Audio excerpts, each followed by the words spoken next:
happening at your Ford dealer, and Ford's action heroes are ready to perform. Our F-Series, America's best-selling trucks with superpowers only Ford can offer. Our Mustang Mach-E with electrifying performance that blasts past gas stations. And our Ford Bronco, rugged enough to conquer any terrain. Don't miss the action. Lease the all-electric 2024 Mustang Mach-E for a low $319 a month.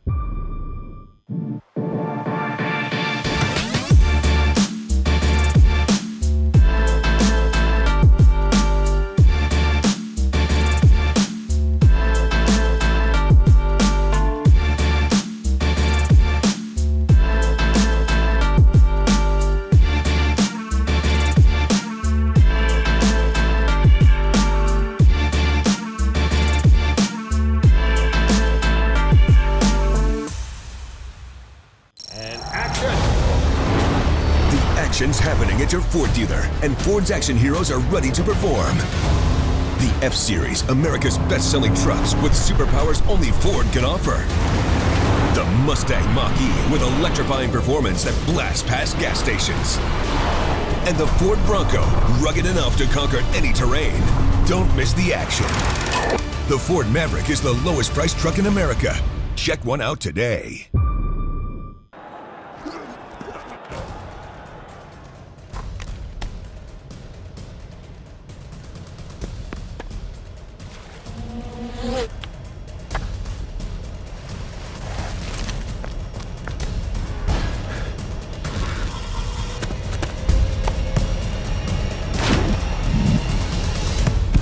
At Hoag Orthopedic Institute, there's no one better at getting you back to you. Orthopedics and spine, it's all we do. And action! The action's at your Ford dealer. It's the Ford Escape, and now you can get a plug-in hybrid with an amazing EPA-estimated 101 combined MPGe. Plus, you get to drive in the carpool lane even when you're alone. And you can get $3,750 in tax credits. Drive the Escape with a choice of engines, gas, hybrid, and the advanced plug-in hybrid. Take action. It's at your Ford dealer. With your trade-in, lease the Ford Escape for a low $249 a month. Action.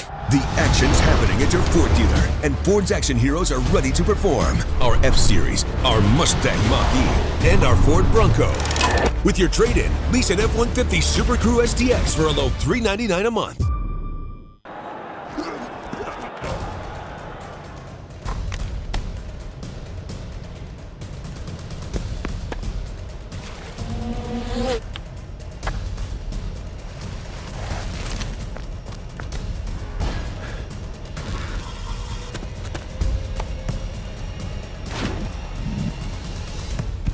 At Hoag Orthopedic Institute, there's no one better at getting you back to you. Orthopedics and spine, it's all we do.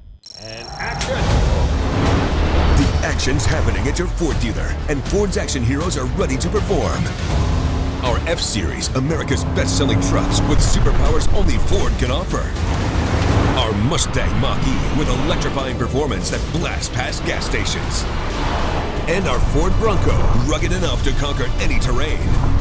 Don't miss the action. With your trade-in, lease an F-150 Super Crew STX for a low $399 a month.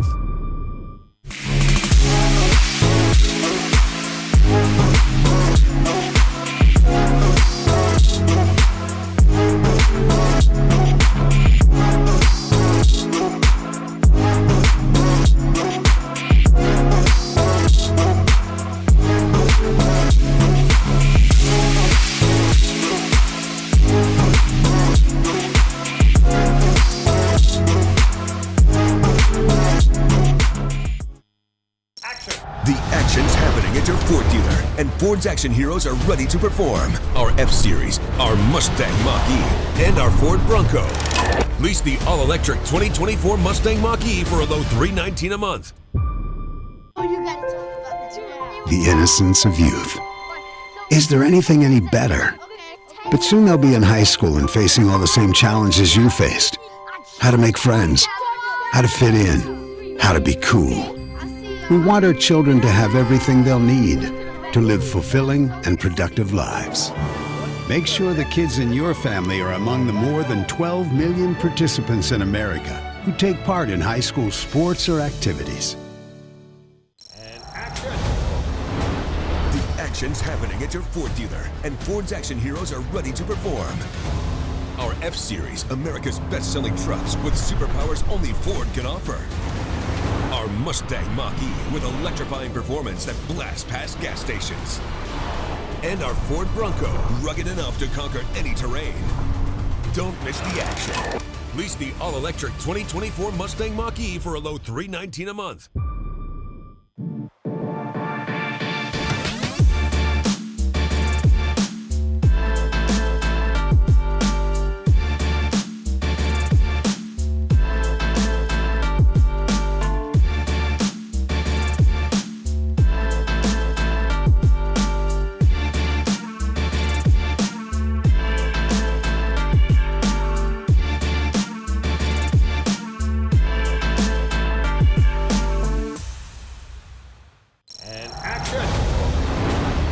Action's happening at your Ford dealer, and Ford's action heroes are ready to perform. The F-Series, America's best-selling trucks with superpowers only Ford can offer. The Mustang Mach-E with electrifying performance that blasts past gas stations. And the Ford Bronco, rugged enough to conquer any terrain. Don't miss the action. The Ford Maverick is the lowest priced truck in America. Check one out today.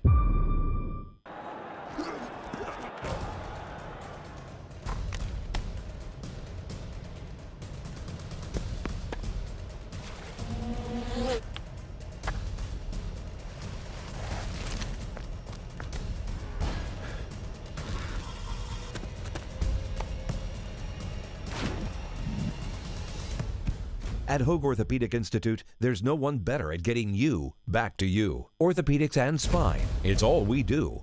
And action! The action's at your Ford dealer. It's the Ford Escape, and now you can get a plug-in hybrid with an amazing EPA-estimated 101 combined MPGE. Plus, you get to drive in the carpool lane even when you're alone. And you can get $37.50 in tax credits. Drive the Escape with a choice of engines, gas, hybrid, and the advanced plug-in hybrid. Take action. It's at your Ford dealer. With your trade-in, lease the Ford Escape for a low $249 a month. Action. The action's happening at your Ford dealer, and Ford's action heroes are ready to perform. Our F-Series, our Mustang Mach-E, and our Ford Bronco. With your trade-in, lease an F-150 Super Crew STX for a low $399 a month.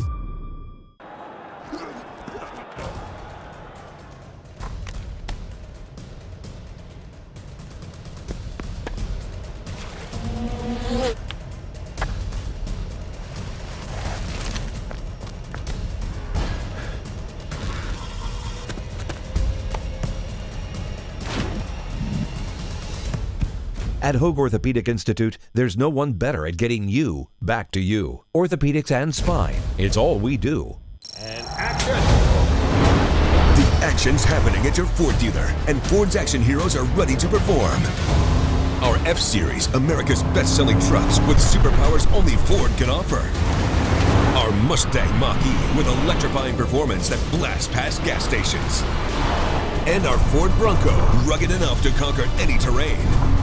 Don't miss the action. With your trade-in, lease an F-150 Super Crew STX for a low $399 a month.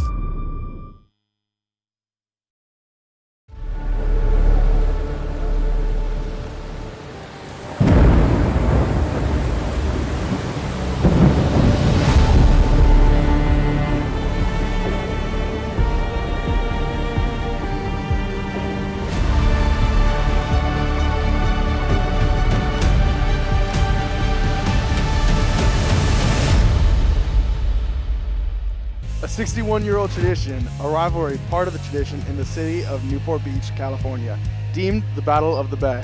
Two communities go head-to-head, Corona Del Mar and Newport Harbor High, a game that players and fans mark on their calendar every year.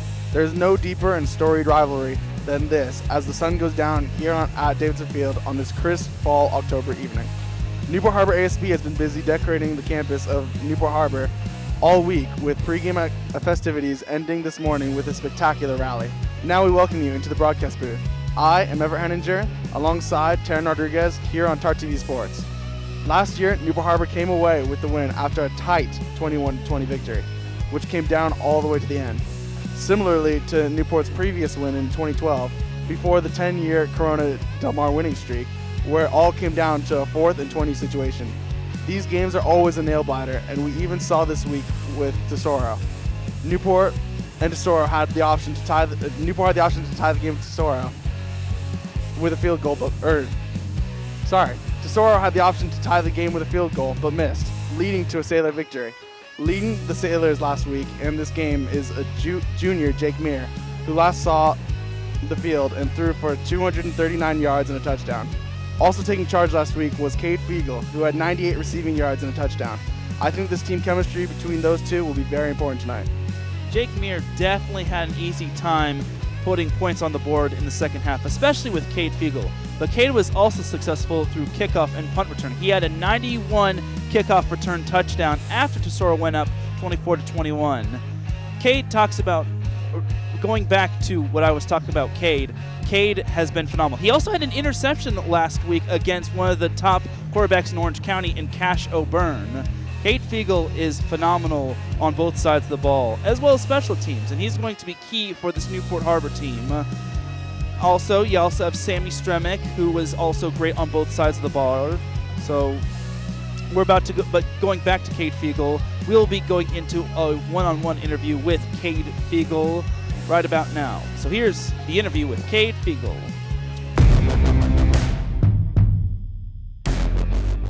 Yeah, Tesoro was our first league game in the Bravo League. It's a very tough league, so us getting that W week 1, it's going to carry a lot of momentum going into CDM. All of us think we can win a lot of games in this league, so especially for CDM, we have a lot of momentum going for that game. Defense, it's going to play a crucial factor in this game. CDM has a great offense. They have really good tight ends, they have a good running back, they can throw the ball. I mean, our defense is going to have to be on point. D-line, corners, safeties, linebackers. We have to do extra work on the field and watch more film and things like that. You know, we have a lot of chemistry, our team, but coming to this week, you know, everything becomes like a little more like we're gonna have more chemistry this week because we want to win so bad. So think about what we should do better, what we can do right for the game, and yeah, all our chemistry is gonna come together and we're gonna win this game.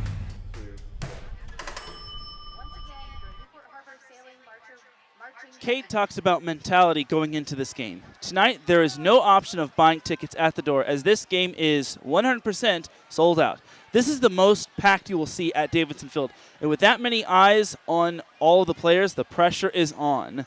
Mentality will be a huge part of this game as we'll send things down to TarTV sports reporter Miranda De Silva, who is also a commentator. Mickey, go ahead. Thanks, Taryn. The Davidson Field is sold out, and both teams are packing the stands. Newport Harbor's Tar Pit is ready to go head-to-head with CDM's King Crew Pit. Today, we're ready to face OC Student Section. The OC Student Section is an Instagram page where residents of OC can vote on their favorite high school student section. Tonight, the Sailors know what's at stake for them. They're ready to keep a hold of their trophy.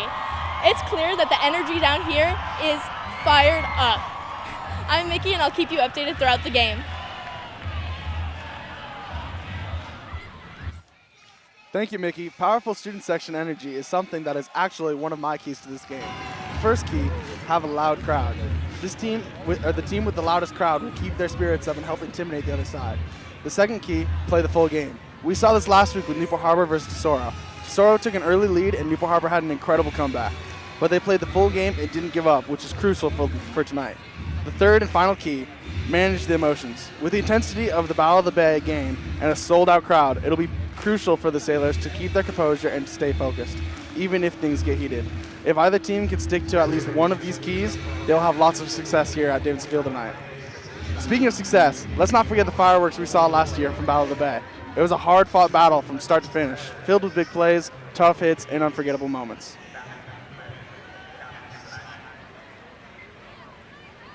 Here are some highlights from last year's Battle of the Bay football game.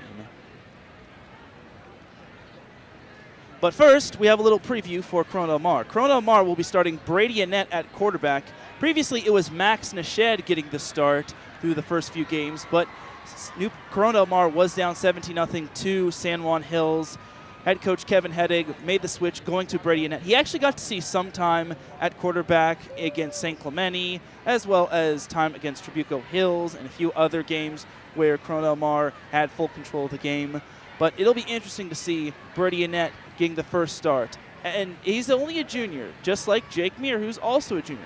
Bodie Stefano will be available. It sounds like he's going to be playing tight end for the Sailors tonight, as he could be used as a possible dual-pass quarterback system right there. But honestly, Jake Meir has done wonders for this Newport Harbor team. He's 2-0 as a starter, and he's only going to continue to get better. But the key for Corona Del Mar, another key, would be to slow down Wyatt Lucas. Wyatt Lucas has been a workhorse in terms of the run game. He had 352 rushing yards alone in one game against Trabuco Hills, which set the Corona Del Mar single-game record, which I thought was pretty impressive. But if Newport Harbor can slow down that run game, just like San Juan Hills did last season or last week, I think Newport Harbor can really get things done. They also got to watch out for Garrett. And then also got to slow down Garrett James. He's a big wide receiver. Made his debut last week. And also slow down Dorset Stecker, who's a good slot receiver for Corona Del Mar. So got to slow those guys down. Got to slow down the tight ends. And Newport Harbor should be set defensively. We're just minutes away here from kickoff, but first, we're going to take a quick break. Stay with us for kickoff of Battle of the Bay is coming next, right here on TarTV Sports. The action's happening at your Ford dealer, and Ford's action heroes are ready to perform. Our F-Series, America's best-selling trucks with superpowers only Ford can offer. Our Mustang Mach-E with electrifying performance that blasts past gas stations. And our Ford Bronco, rugged enough to conquer any terrain.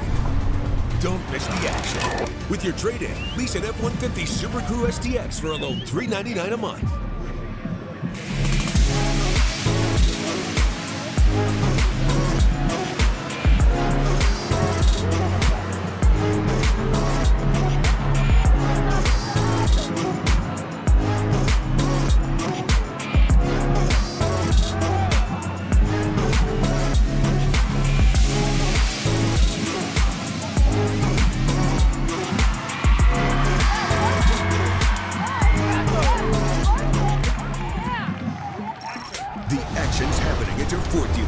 Ford's action heroes are ready to perform. Our F-Series, our Mustang Mach-E, and our Ford Bronco.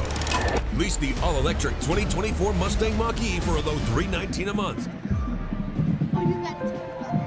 The innocence of youth. Is there anything any better? But soon they'll be in high school and facing all the same challenges you faced. How to make friends, how to fit in, how to be cool.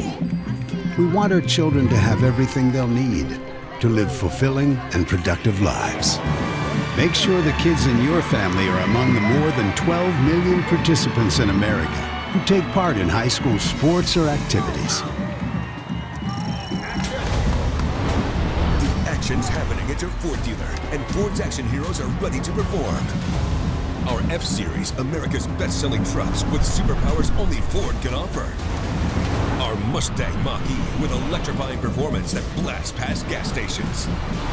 And our Ford Bronco, rugged enough to conquer any terrain. Don't miss the action. Lease the all-electric 2024 Mustang Mach-E for a low $319 a month.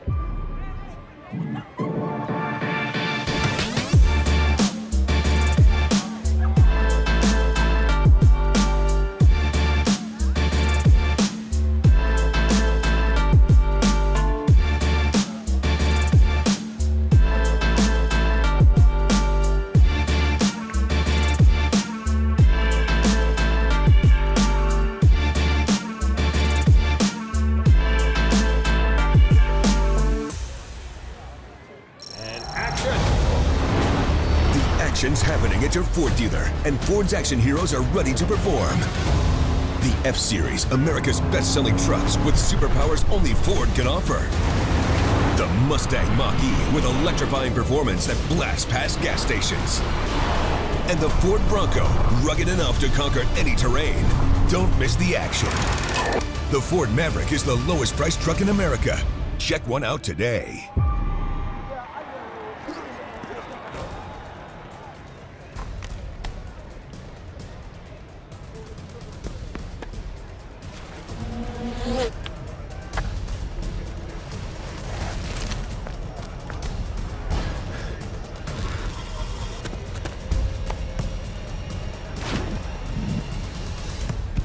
At Hoag Orthopedic Institute, there's no one better at getting you back to you. Orthopedics and spine, it's all we do.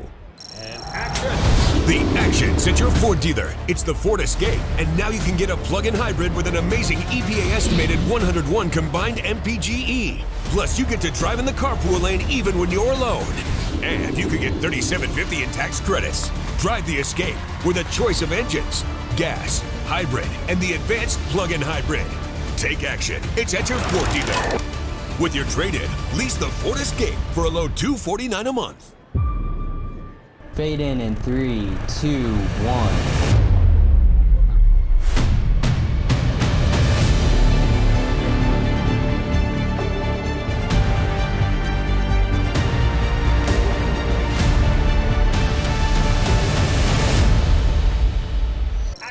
The action's happening at your Ford dealer, and Ford's action heroes are ready to perform. Our F-Series, our Mustang Mach-E, and our Ford Bronco. With your trade-in, lease an F-150 Super Crew STX for a low $399 a month.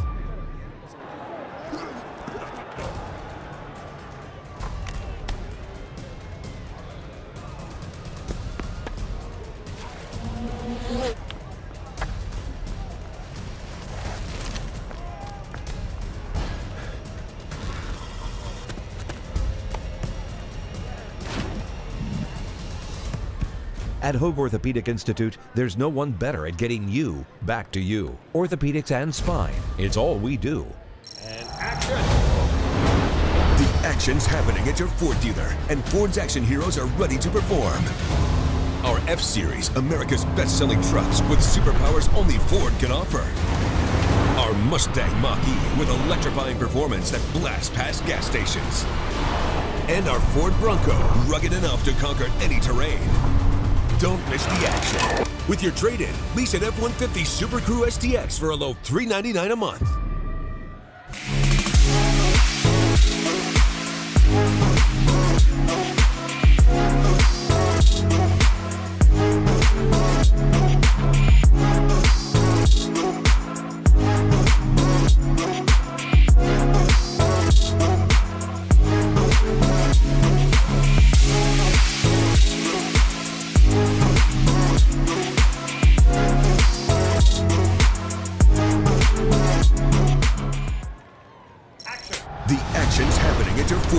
And Ford's action heroes are ready to perform. Our F-Series, our Mustang Mach-E, and our Ford Bronco.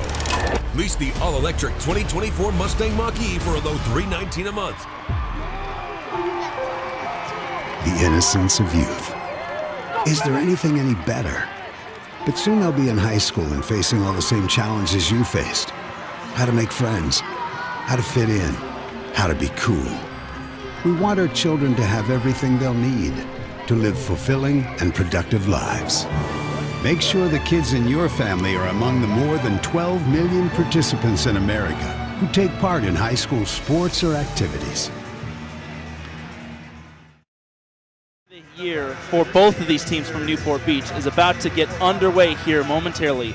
We welcome you back to TarTV Sports presentation of Battle of the Bay football. I am Taryn Rodriguez alongside Everett Henninger, and all of the pageantry and preparation is now over. Both these teams are itching to get on that field, ready to play some football. Newport Harbor comes into league play 1-0, coming off an amazing come-from-behind victory over Tesoro, winning 34-31.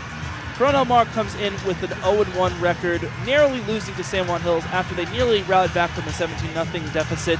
Both teams are starting junior quarterbacks, and both teams are raring to go. Newport Harbor trying to move to 2-0 and protect the bell, or Corona Del Mar trying to get their first Bravo League win of the season and take back the bell. Welcome back to you live. I'm Taryn Rodriguez along with Everett Henninger. Now, this is going to be a fun matchup. Both these teams playing on a Thursday. Not as glamorous as playing on a Friday, but what can you do? Both these teams are back onto the field. Newport Harbor has made its way onto the field. Corona Del Mar has made its way onto the field. We are raring to go. Fasten your seatbelts, gang. We are in for the long haul of this game, and we are looking forward to all of the action, all of the drama, all of the everything. I want all the smoke. I agree with you there, Taryn. This should be a good game. one head coach will be getting their first ever Battle of the Bay win as a head coach. Both of these teams' head coaches have been coordinators. Matt Burns has been the defensive coordinator for Jeff Brinkley and Peter Lofthouse, while Kevin Heddig has been the offensive coordinator for Dan O'Shea. And after his departure to St. Margaret's, he is now the head coach. And now he'll look to get his first Battle of the Bay win as a head coach after narrowly falling short last year. Corona Del Mar will be receiving as Newport Harbor will be kicking off.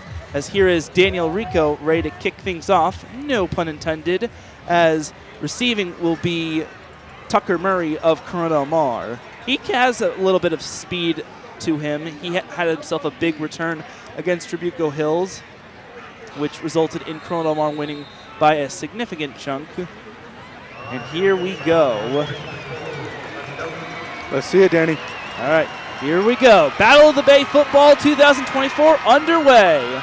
As this kick is going to be fielded at the 4-3. As this one is going to be fielded, taken to, still on his feet, Tucker Murray going to take it to about the 43-yard line.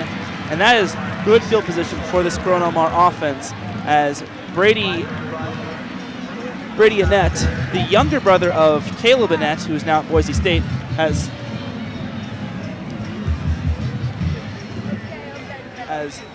starting for Corona Del Mar will be Brady Annette, the younger brother of Caleb Annette, who is now the quarterback at Boise State. Brady's gotten to see some action. Last week, he got to play the second half against San Juan Hills, nearly led the Sea Kings to a come-from-behind victory over the Stallions. Nearly lost by 3. 1st and 10 coming up for Corona Del Mar on their own 43. But we get a flag in the backfield. It's going to be a false start on the Sea Kings.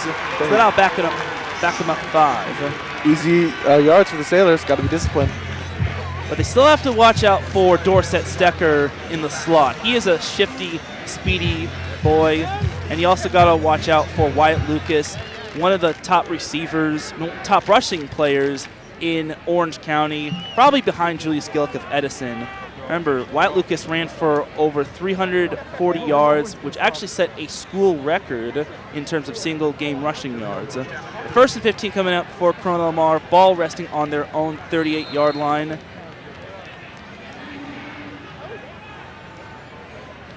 Little bit of a weird snap, yeah. Annette looking to throw as this one is incomplete. Dangerous ball. Hudson Perez, number 2, had his hands on that. It was low, but it was incomplete. Try to get Sebastian Boydell, who was one of 2 or 3 tight ends on this team. You also got Zach Giuliano. It'll bring up 2nd and 15 coming up. Thank you all for tuning in. For those that can't be here in person, if you are here in person, I salute you. This is the hottest ticket in terms of high school football regarding Newport Beach. 2nd and 15 coming up for Corona Del Mar. As Annette takes a high snap, goes an out route to Wyatt Lucas. Lucas still on his feet. He's going to get about 6 yards. Brings him up just farther than the line of scrimmage already was. It'll be about 3rd and 9. So he gets back the yards from the penalty, as that is the first catch of the night for Lucas. You expect to see a lot of those short dump-off passes or screen passes. So 3rd and 9 coming up for Corona Del Mar.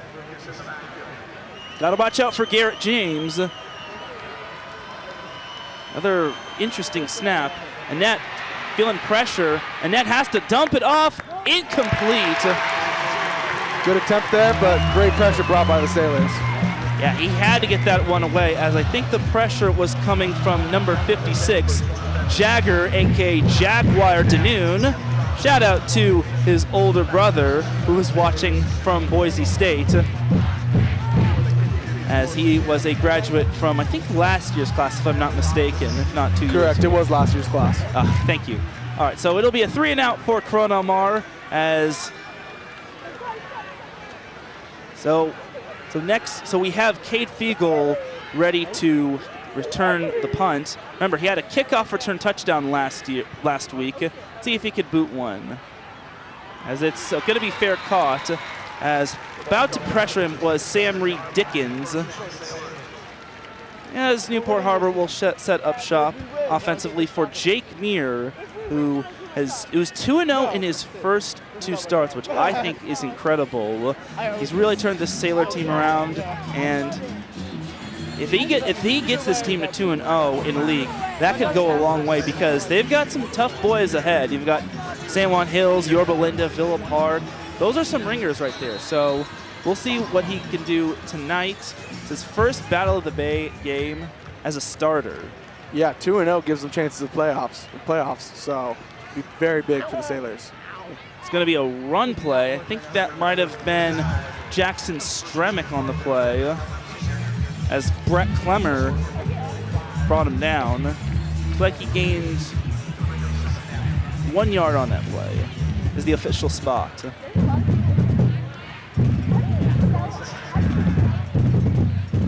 So Newport Harbor has to develop the run here. The old saying goes, you throw for show and you run for dough, and Newport Harbor needs to get that money. They have to get the run game going. 2nd and 9 coming up for Newport Harbor. As Meir looking to throw. Meir sees pressure. Now he's going to take off and run with it, and he's going to throw this one away, so an incomplete. In the vicinity of number 11, Beckham Dutcher. It goes on to 3rd and 9. So it's a 3rd and long opportunity for Newport Harbor. Still look to avoid going 3 and out and get the first down of the game for either team.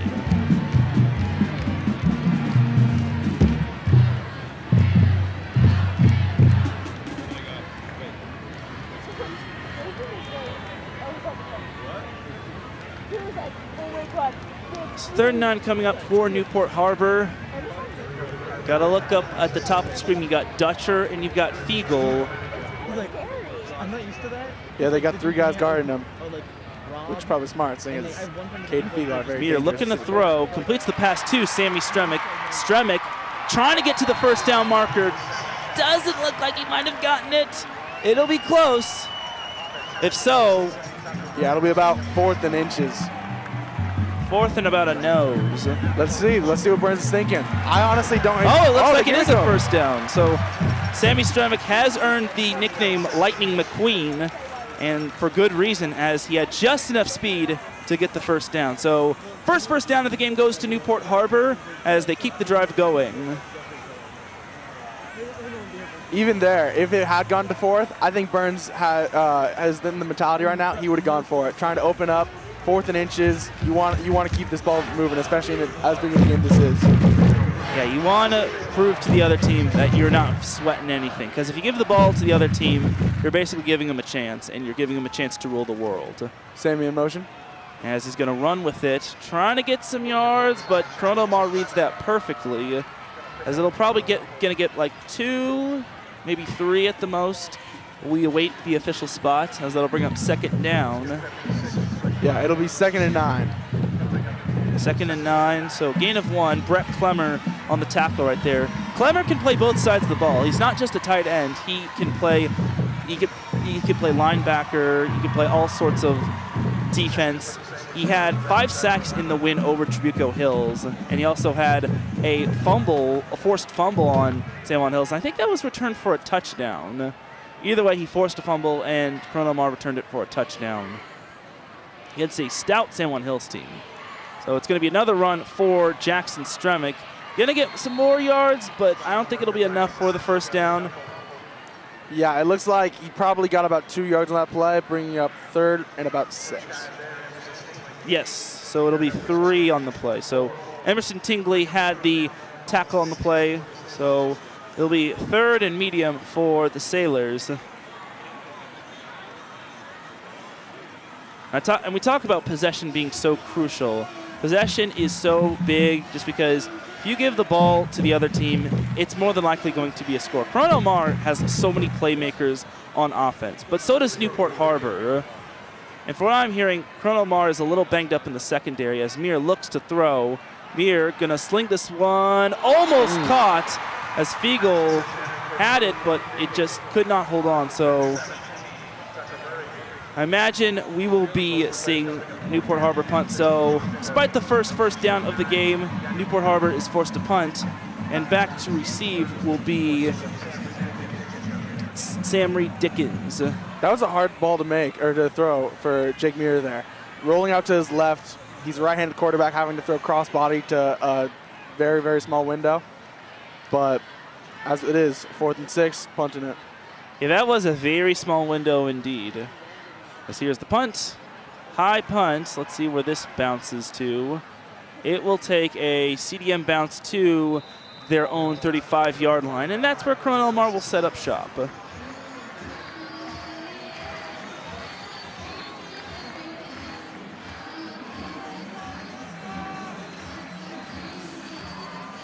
So Corona Del Mar has had their ups and downs this season. Won their first 2 games against Rancho Verde and in Cypress, but lost their next 2 to Palos Verdes on the road, where they were shut out in the 4th quarter.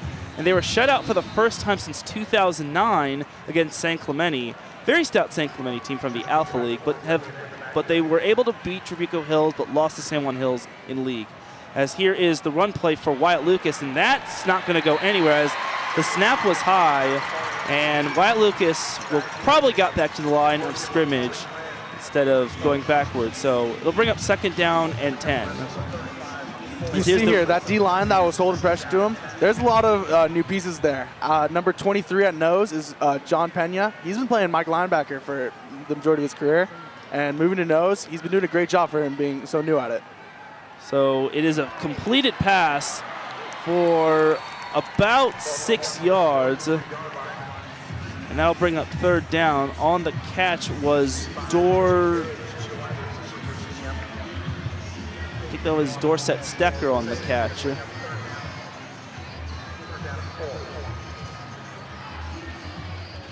lot of defense in this game so far. Let's see if it keeps up. One more, and it'll be another 3 and out. So on the replay, that was number 12, Garrett James, who made his debut last week against San Juan Hills. Had a shoulder injury in the summer league and had to miss half the season, but he's back. 3rd and 4 as Annette throws and completes the pass to number 81, Zach Giuliano, as it'll be a fresh set of downs. So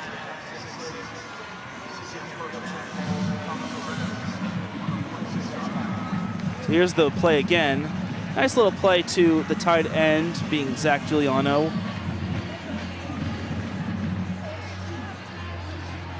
And Giuliano is really good at using his body there. He's a big guy, 6'6", 230 pounds, and you could see it there when Tony was tackling him. Committed to Stanford, so he'll be heading to ACC country. Former lacrosse player. So here's another high snap. Quick pitch out to Dorset Stecker. Like I said, Stecker is very good in the slot.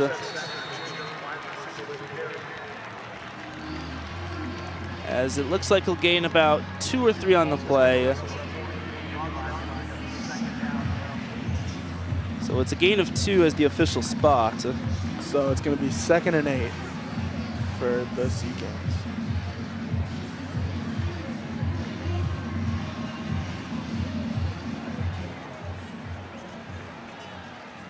So 2nd and 8 coming up for Corona Del Mar, nearing midfield.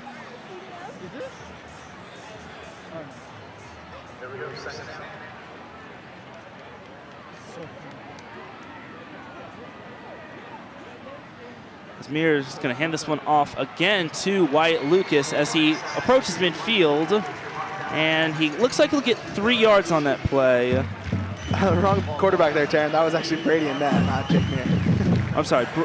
Brady Annette hands it off to Wyatt Lucas. Looks like he'll get 2 on the play. If not,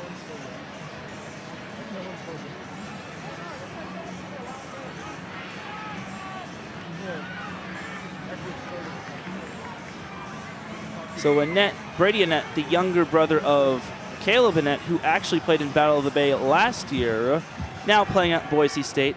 3rd and 5 coming up for the Sea Kings. Going to try to keep this drive going.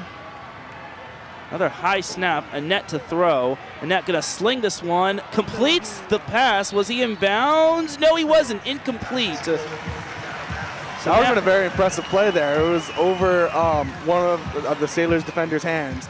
It looked like he even tipped it, but to still be able to make that catch, even See with the it being out of instant bounds, it was replay. close. As this one might have been tipped. Ooh, yeah, he caught that one out of bounds. That was close. Yep. Yeah, Corona Del Mar's kind of in that interesting spot. They're at midfield. They're too far to maybe go for it. Certainly too far for a field goal, so they have to punt. And again, that does mean putting the ball straight into Kate Fiegel's hands. So let's see if they can get a sex. Oh, there we go. bobbled On the ground. ball.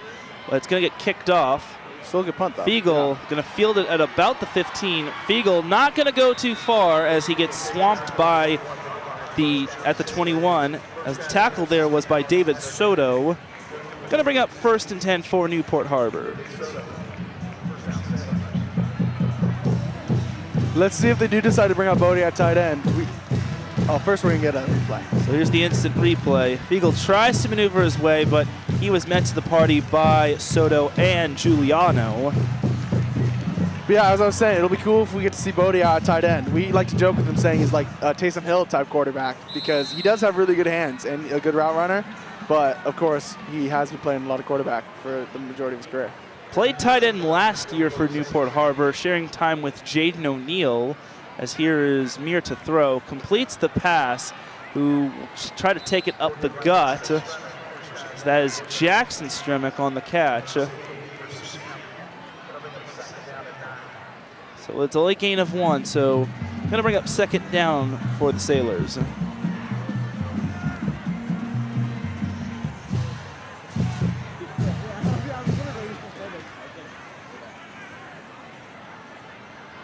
So about 3 minutes and change remaining in the first quarter of Battle of the Bay football. Scoreless here between the Sailors and the Sea Kings. 2nd down and 9 coming up for Newport Harbor on the 21-yard line, 22-yard line. Jumbo package here for the Sailors with 2 tight ends. One of the best formats according to Mo Patios, as this one's going to be up the gut. Going to get a good amount, as that looked like that was Takamori. As it looks like there is a sideline interference.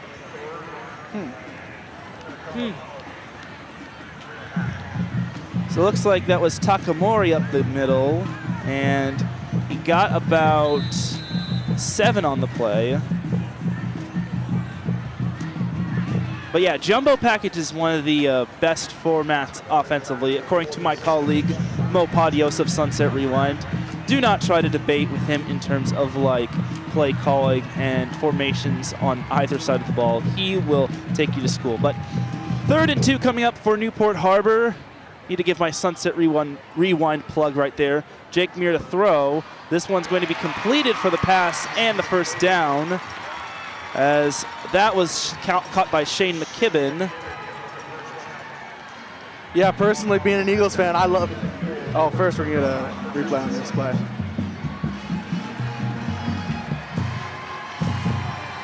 Made it very simple as he was tackled by number 3, Nick Telesco, who his dad, the Las Vegas Raiders GM, is watching. So got to give a big shout to Tom Telesco, who is watching the TarTV live stream. Thank you for tuning in. But that is a 1st down for Newport Harbor as they have the ball on their own 33. About 2 minutes and change remaining in the first quarter of play. Mir snaps the ball. Looking to throw, one-on-one. Now he's going to get away, dump it off to Takamori. Takamori past the 40, past the 50, and he's going to get dragged out of bounds by number 10 of the Sea Kings, Cannon Cook, but not before Takamori gets a big 1st down.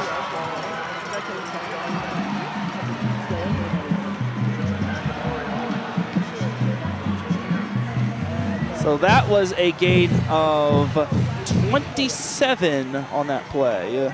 So that's good for a Sailors 1st down and then some. Biggest play of the game so far as we have approached the 2-minute mark in the first quarter. Mir hands this one off to Jackson Stremick. Stremick is going to get slapped down by Brady Goodall, as that's going to be a loss of, or gain of probably about 1, if not no gain at all. Yeah, I think refs are calling no gain, so it's going to be 2nd and 10 here for the Sailors. Sea Kings have been ready for the Sailors' run game, even though the old saying goes, throw for show, run for dough. Here's the instant replay from Takamori's catch and run. Looks like another jumbo package coming out with even more because they're bringing out fullback Adam Chani. So look on your bottom screen. You've got Cade Fiegel one-on-one with Tucker Murray. It's going to be another run play with Jackson Stremick drilling his way for extra yardage. That might be a first down there. That extra effort might have landed him a first down. We shall see. If not, I say they go and do the exact same thing again. Looks like a gain of 9 on the play, so they'll bring up 3rd and 1 for the Sailors with less than a minute to go in this first quarter. Here's the instant replay following Jackson Stremick's run up the gut. Nice little hole right there as that jumbo formation really paid dividends for the Sailors. Yeah, I was saying earlier, as an Eagles fan, I love that jumbo formation. Eagles run that tush push or brotherly shove, or at least they did with Jason Kelsey to perfection. Oh yeah. So 3rd and 1 coming up for Newport Harbor. Ooh, interesting play. Mir to throw as this one is incomplete. Try to get it to number 80. That would have been Jackson Smith, but to no avail. So now Newport Harbor's faced with an interesting position. They're 4th and 1, and they're in that no man's land. Too far for a field goal, but analytics, unofficial analytics, are probably saying go for it. An interesting play to throw it, because I'm sure Corona Omar was thinking run, and we shall see. I don't hate the play, though. Jackson was open. It was just kind of a hard pass to make with all the pressure, but here we'll see what happens here. 4th down here. Uh-oh. And that is so unlucky as Emerson Tingley comes up with the tackle, the sack, and that is just a complete disaster. Replay on that. Here's the instant replay as the ball went past Mir's helmet and Tingley got to Mir as it'll be a turnover on downs, not what the Sailors ordered.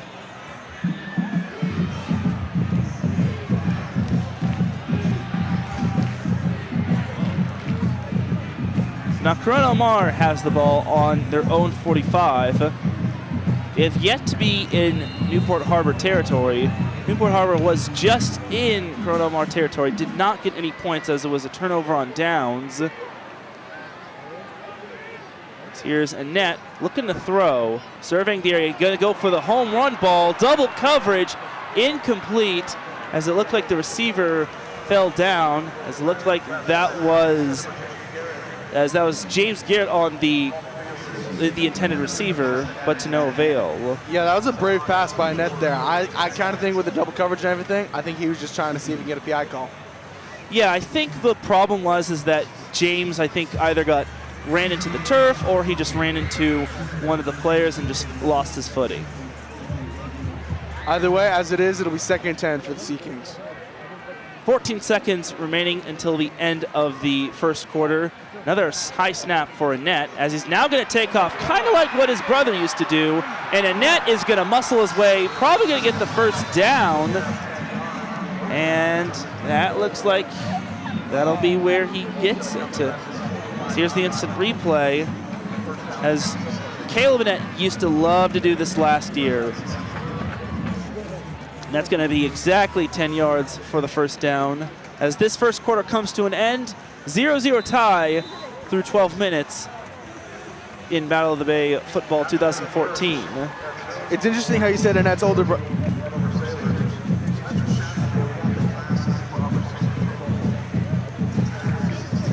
It's interesting how you said Annette's older brother went to Boise State with Cam Danoon and Malachi Nelson from a couple years back. A lot of the Sunset League guys ended up in Boise, who are obviously doing really well right now with Ashton Genty. Oh yeah, Boise State doing big things. But back to this game.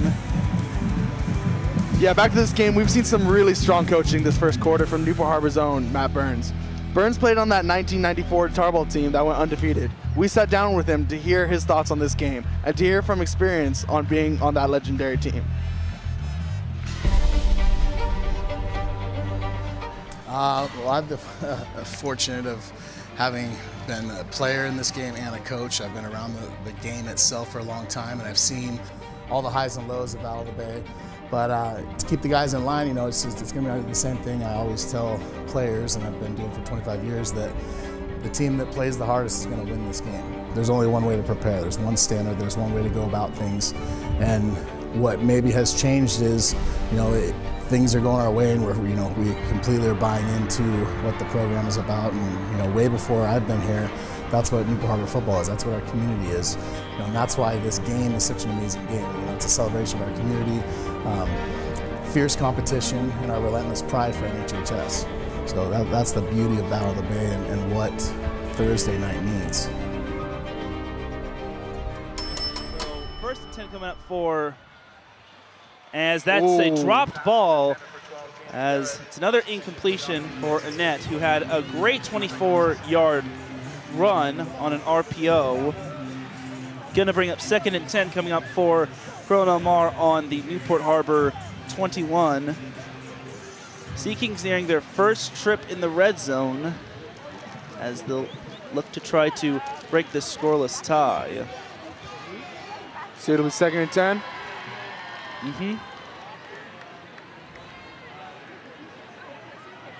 As here, another high snap. Flag on the play as Lucas still on his feet, trying to get to the 10.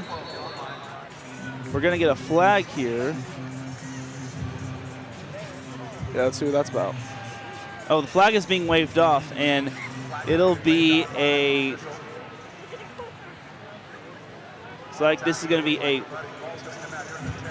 so it's gonna be a first down, as that was a gain of 11 for Wyatt Lucas. Biggest carry of the night for Lucas, a senior running back who is one of the leading rushers in Orange County. At 352 rushing yards, which set a Corona Del Mar single season or single game record. Yeah, we were talking about Genty later. That's some of his numbers. First red zone trip for either team, as it's 1st and goal for Corona Del Mar. It's another handoff to Lucas as he fell down. And as high school football rules state, if you go down, whether it's by yourself or even if it's by yourself, it counts as the play being whistled dead. Tackled by the turf monster there, eh? Yep, the turf monster kind of got him. This looks like a loss of 1 on the play. Gonna bring up 2nd and goal for the Sea Kings.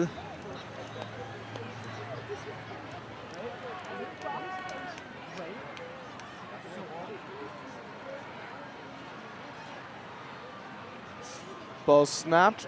And it's a net, now he's gonna pitch it. It looks like it was a backwards pass, as Wyatt Lucas was right by him. Newport Harbor read that somewhat nicely. So it looks like it was a gain of 3 on the play. Yeah, CDM with that speed option. Didn't work quite as they wanted it to, but still gained some yards.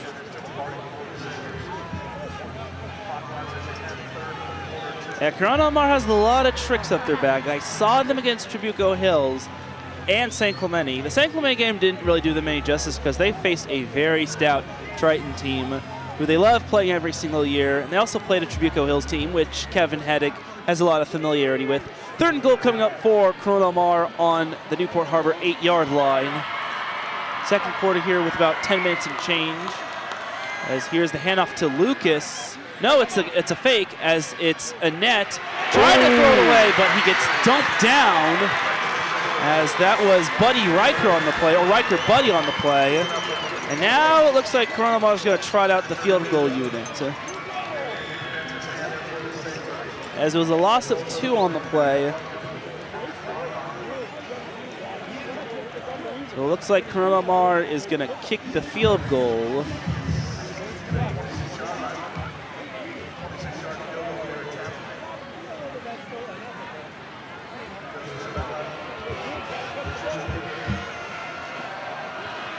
Here's the snap, hold is up, and this one is no good.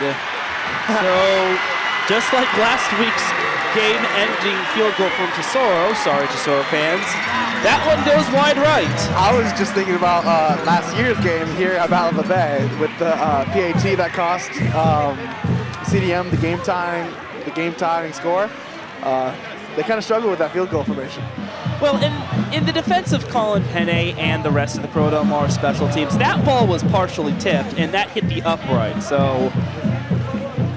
Fair enough, fair enough. Yeah, try not to get a little too high-horsed on last year's game, but try to keep it professional. My bad. It's all good, it's all good. Newport Harbor will take over on their own 20. 9:15 to go in the second quarter. Still scoreless here, as this game has been a bit of a chess match here.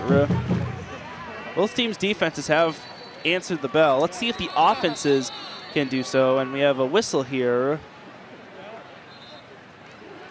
It is a timeout by Corona Del Mar, the first of the first half, leaving them with 2. So Thursday night games going on.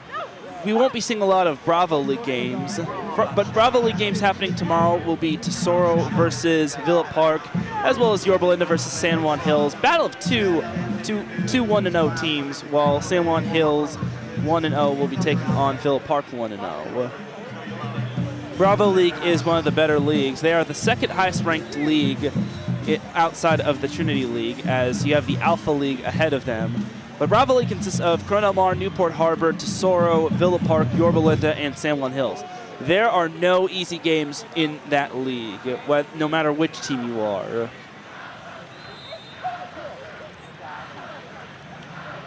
So it's 1st and 10 coming up for Newport Harbor after the missed field goal from Corona Del Mar. Jet sweep to Sammy. Takes it for about 4 there. Thank you. And that'll be 2nd and 6 coming up for Newport Harbor. So we're a quarter of the way through the second quarter.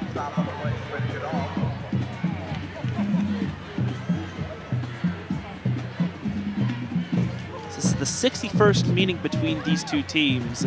Newport Harbor does lead the all-time record, but Corona Del Mar did have that 10-game win streak until last year, where Newport Harbor ultimately wound up winning 21-20. 2nd and 6 coming up for Corona Del Mar. As here's the faked handoff. Mear's got to get rid of it, and he's going to throw it. Tipped and incomplete. As that was number 11, Sebastian Boydell, using his tall frame to get a tip on that. That was a close one. Like, I think a lot of times Mir can rely on Cade for those, but as you said, CDM's defender right there was tall frame, blocked it all away. Yeah, they've got some tall guys. Zach Giuliano, Sebastian Boydell, Brady Goodall, he's legit. Tucker Murray, he could play both special teams and defense.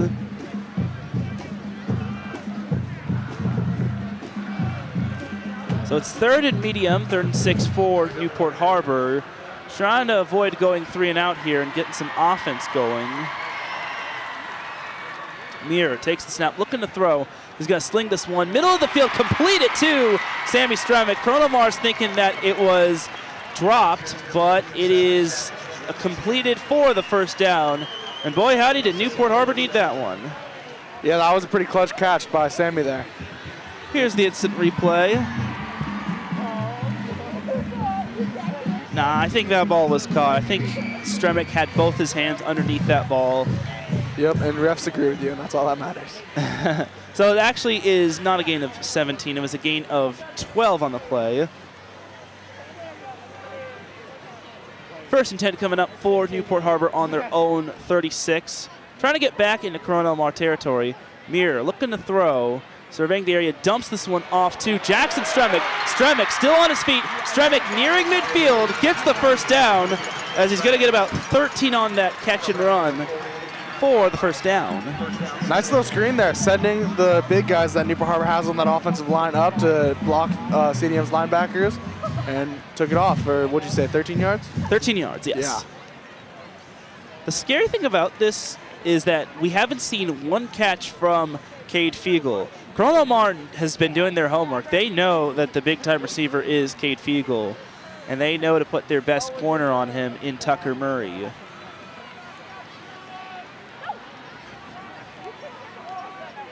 So it is 1st and 10 coming up for Newport Harbor. We near the 7-minute mark. This is Newport Harbor nearest midfield. Mir to throw. Wide open Jackson Stremick past midfield. Gonna get chunked for about 7 yards on the play. Gonna bring up 2nd and 3. And that is what the official spot is.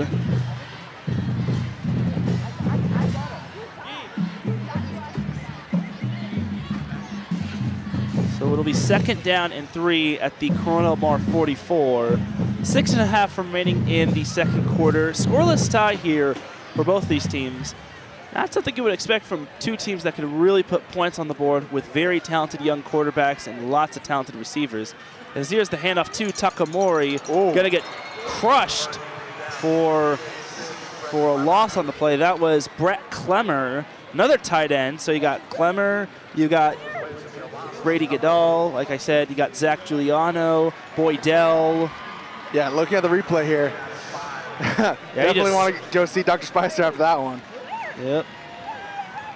So Newport Harbor going backwards, which is not what they wanted. It'll be 3rd down and 5 coming up for Newport Harbor. Huge down here.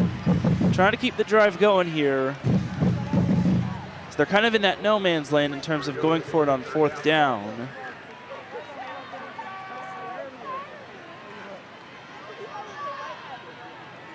Mir looking to throw, avoids the tackle.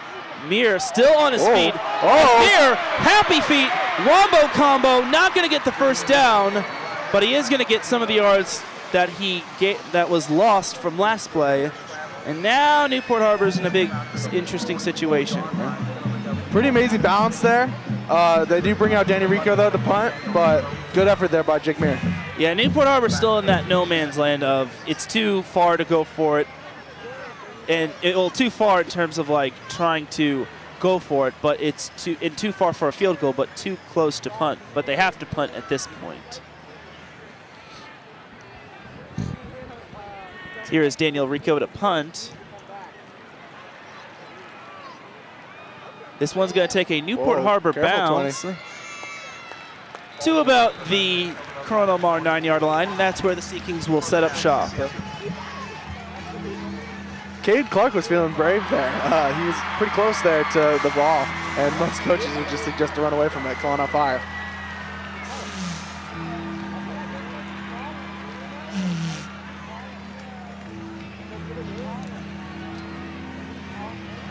Alrighty, so Sea Kings are going to set up their own 9-yard line. 1st and 10 coming up for the Sea Kings. 4:38 remaining. Newport Harbor will get the ball to start the 2nd half. Yeah, shout out to everybody here in attendance. It's fun seeing how packed this tar pit is, and even the Kings crew over on the other side of the field. So it's Wyatt Lucas taking the ball. Gonna get about 1 or 2 yards on the play. As that was Jaguar Denoon as that'll be holding Wyatt Lucas to only 1 yard on that carry. So Newport Harbor's done a decent job outside of the big plays from Brady Annette.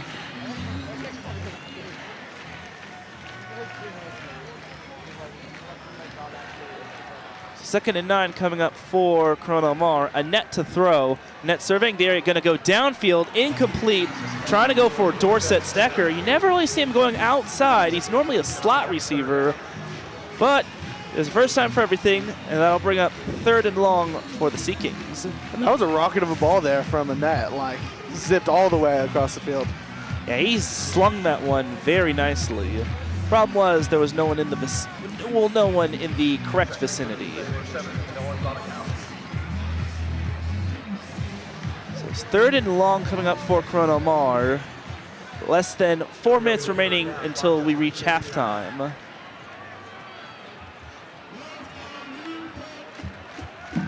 As Annette to throw. Annette going to sling this one. Completes it to Zach Giuliano for the first down.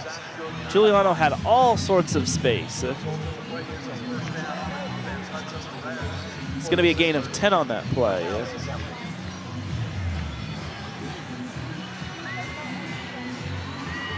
That's his second catch of the game.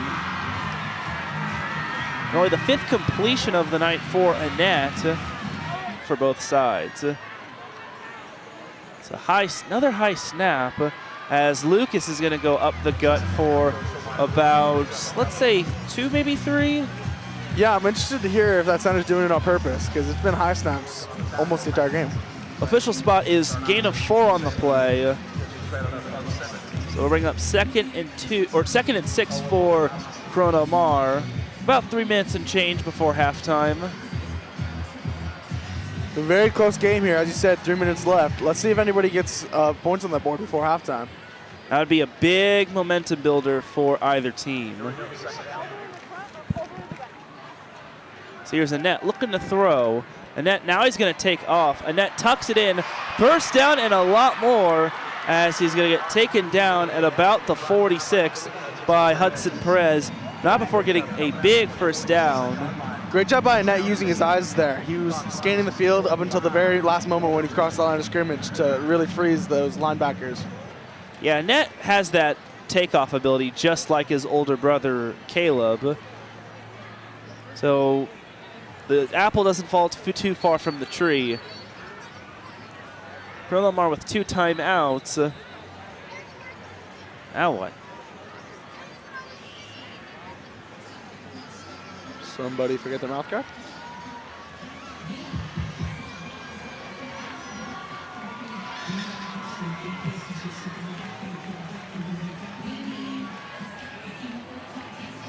Love to see the cheer and song teams helping get this crowd hype. Yep. That's what Thursday Night Lights is all about. First and 10 coming up for Corona Mar on their own 47. Annette going to dump this one off to Giuliano as he gets brought down by Glenn Baranowski. Looks like he didn't get enough for the first down, but he got enough to put Corona Mar in Newport Harbor territory. So it'll be 2nd and 1 for the Sea Kings. Yep. With 2 minutes left to play in this quarter, or in this half. Both, actually. Yep.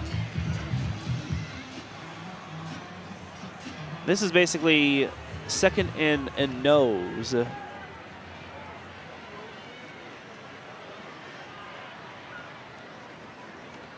Another high snap for Annette, looking to throw. Annette gonna escape the pressure. Now he's gonna take off for Kit, gonna get the first down. And once again, Baranowski gets him, but Annette gets the first down.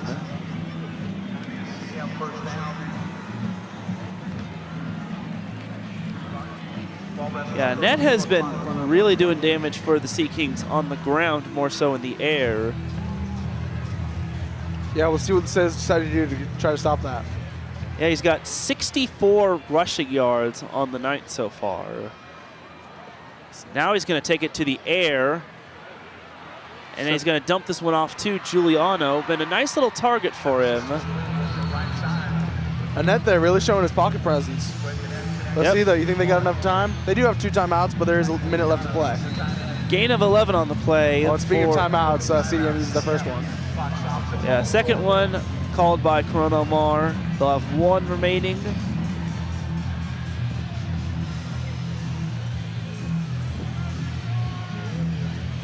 So Newport Harbor gets the ball to start the second half.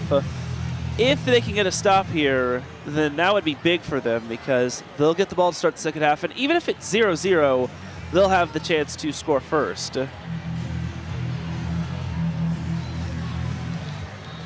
And obviously, that's not really a bad time, but I'd like to say that right now would be a pretty perfect time for a Kate Fiegel pick 6 to really bring momentum to that second half.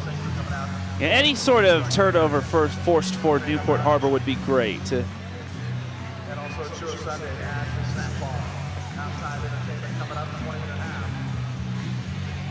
So it'll be a 20-minute halftime. We'll even have a halftime show for TarTV, but that's not for another little while, as we still have some second quarter action.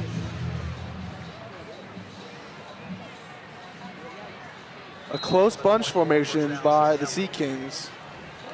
I'm guessing run, probably? Probably. Oh, no, no, it's going to be wrong. a throw, as this one's going to be dumped off for Wyatt Lucas. Lucas turns on the spin cycle, but he gets brought down. It's his third catch of the night. That was Tony Glynn on the tackle. Let's see where they mark him. Looks like it is a gain of 1. Oh, very high snap there. High snap there as Annette going to take off. He will throw it, and he'll just throw it away. Was a good job by Annette there, making sure they didn't lose any yards in the play. But yeah, these centers have been feeling the pressure today. Yeah, this has been quite something.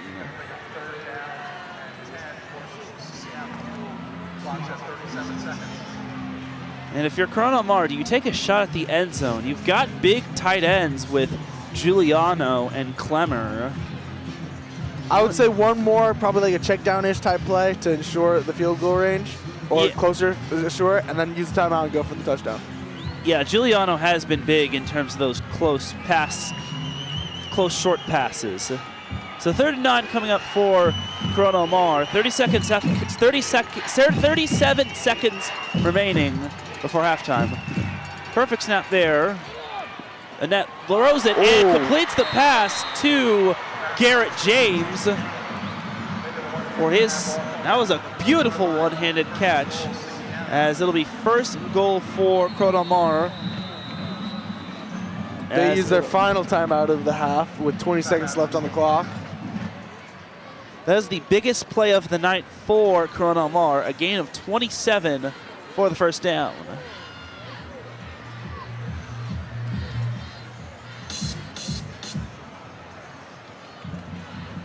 Actually, check that. It was gain of, it was on the 4, gain of 19 on the play. So not the biggest play of the night for the Sea Kings, but quite up there.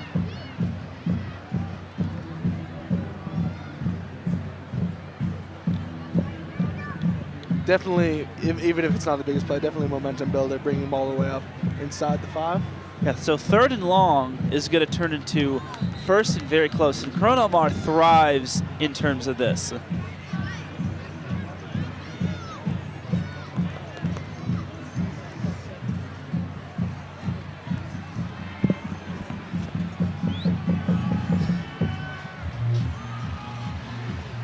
Set to save 1st down and goal for CDM Bulls on the 4-yard line.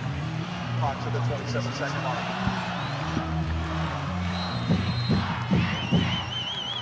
Here we go. 1st and goal for Corona Del Mar on the Newport Harbor 4. Really hearing that crowd intensity right now. So here's Annette to throw. Annette stops, almost gets sacked. He avoids the sack again, and Annette is going to dive on into the end zone for the touchdown. As Brady Annette juking left to right, he is Houdini, and he puts Corona Del Mar on the board for 6. Yeah, really showing that athleticism there by Annette. 4-yard touchdown run right there, giving up 68 rushing yards on the night. 17 seconds to go, quarter 2. Doing the kicking duty, 99, Chase Block.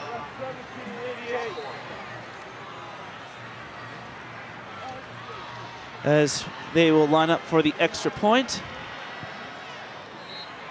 Splits the uprights, and with 17 seconds remaining, Corona Del Mar leads 7-0 in the 61st Annual Battle of the Bay.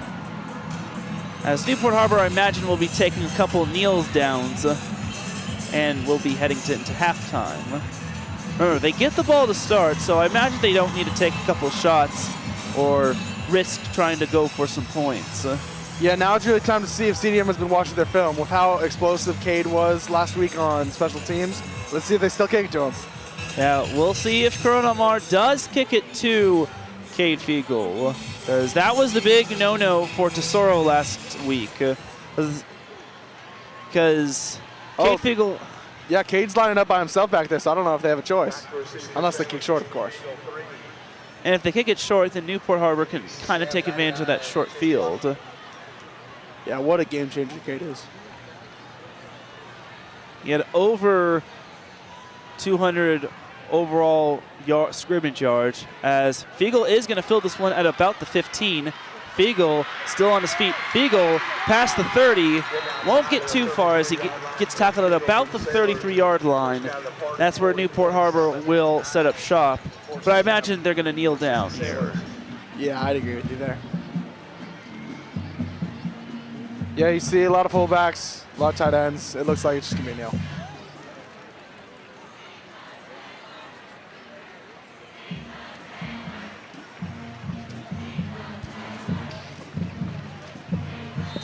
As one kneel down here will do it. And that'll be it for the first half. Newport Harbor will go into halftime down 7-0. Halftime here at Battle of the Bay, and what a first half it's been. CDM leads 7-0. Absolutely, Everett. We've seen big plays, hard hits, and some game-changing moments already. But this rivalry is far from over.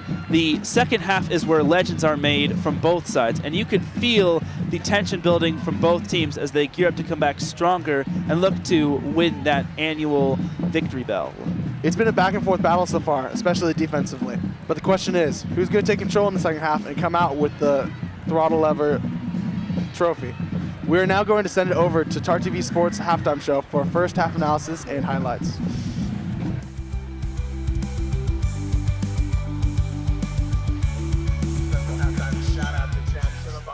Thank you. All right. I'm Robert Winley, and I'm here with Brendan Reef. We're going to be announcing for halftime today. You are absolutely right, Robert. The first half was, pretty slow, I'm not going to lie. This game is so important for the rivalry of both of these schools. But the real question is Harbor going to keep the bell, or is CDM going to take it from them? Well, going into halftime, CDM currently leads 7-0, but I'm going to be entirely honest with you, Brendan. I can see it going any way. It's still anybody's game, but the Sailors are going to have to fight hard. If they don't fight hard, they're going to lose the bell, and it's going to go back to CDM, and they certainly don't want that. Like I said, pretty slow start, but I have a feeling that they're going to start picking it up soon. Of course, Brendan. Honestly, I think this might be one of the closest Battle of the Bays yet. Both teams are fighting exceptionally hard, and I think they both really want it. And in the end, it's going to come down to who wants it more. Now, we may have a little bit of bias here, but I'm saying that Jackson Stremick started getting some yardage, and I think he's going to keep going with that in the second half. What do you think? I think that all the players out there look great today. We've seen some great runs from Harbor. We just haven't quite sealed the deal. Once we get that in there, I think that the hype from that will really get the team rolling, and I could see some scores coming in that second half. It's true. Looking into it, I think in the second half, the team's attitude is really going to affect it a lot. Going back into those locker rooms at halftime really gets the team going, and a good speech to get the team excited and hyped for the second half will definitely put them ahead. Having a good attitude is extremely important in these days. And with that strong attitude, a strong leader. I think Mir has done a great job in this first half, staying on his feet till the last very second. And that just shows the strength of this team, and I think they're going to continue that in the second half for sure. I think we see on the screen right here, Jonah Takamori on his first down run. Again, like we said, that yardage has been looking really good for Harbor. Same thing with Sammy Stremick out here. Harbor's really laying down those yards. I think we have a pretty good passing stat right now on yardage. We just need to complete the tackle, literally and figuratively, and get that score in there. Yeah, for sure. Sailors are definitely going to come out of this second half, pretty strong, considering that they just got scored on in the last second, sadly, from CDM. But I think that's really going to fire them up, and I still think it's anyone's game for sure. Yeah, absolutely. Like I said before with attitude, I keep on circling back to this. Harbor's attitude after that CDM score coming in past second will be really important. If they have a good attitude and are fired up to get back and get their revenge on CDM, they'll be doing great. But if they get in their heads, that's really going to make it hard for them to score in that second half.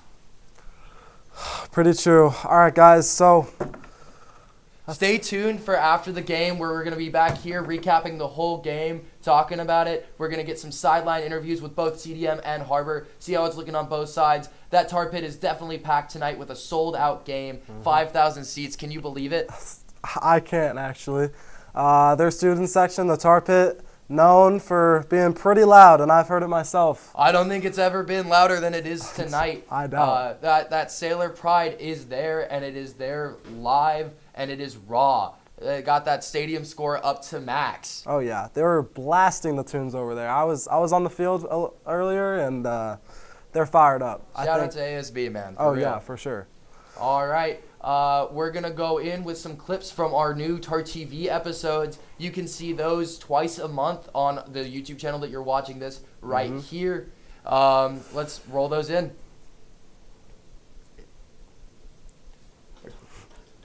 Keep talking.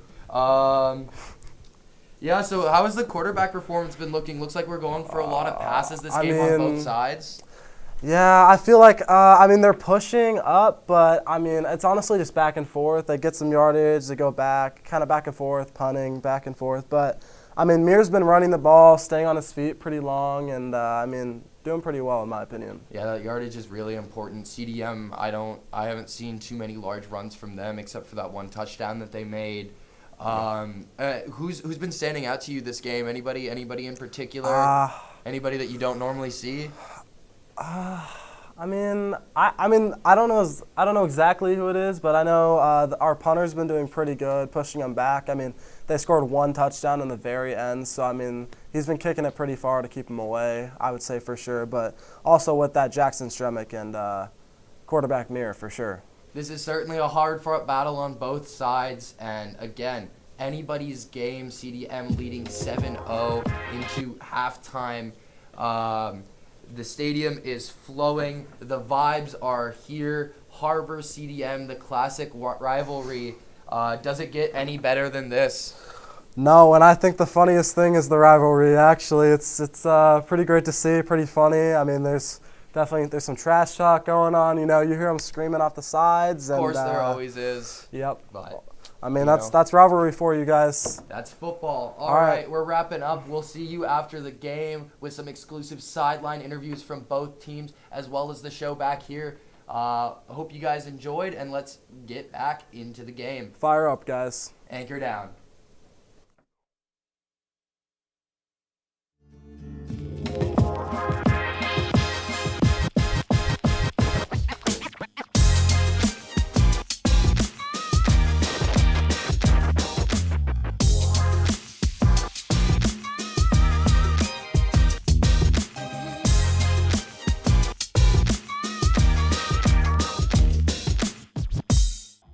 Hey Sailors, Mickey here.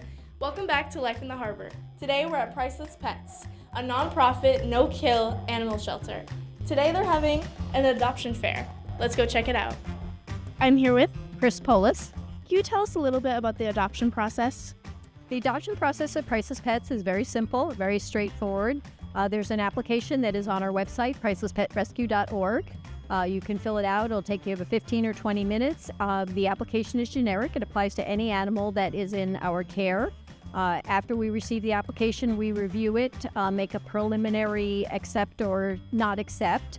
If we have any questions about any of your responses or anything that we think needs more information, we'll discuss that with you. And that's basically the adoption process. And after you've picked out your animal, you pay your adoption donation, which for all of our animals includes spay, neuter, all their shots, and a microchip. And you take them home. Awesome. I'm here with Anita. What brought you into Priceless Pets today? Well, we've been looking for a dog for a while now, and we wanted a dog when our kids were little, but now that they're a little bit older, they can a little bit more mature to have a dog. So that's what came for us looking for a dog. We want to complete our family because we're done having children. So we wanted to complete our family, and we thought a dog would be the best way to do it. I'm here with Frida. Why did you choose Priceless Pets to foster with?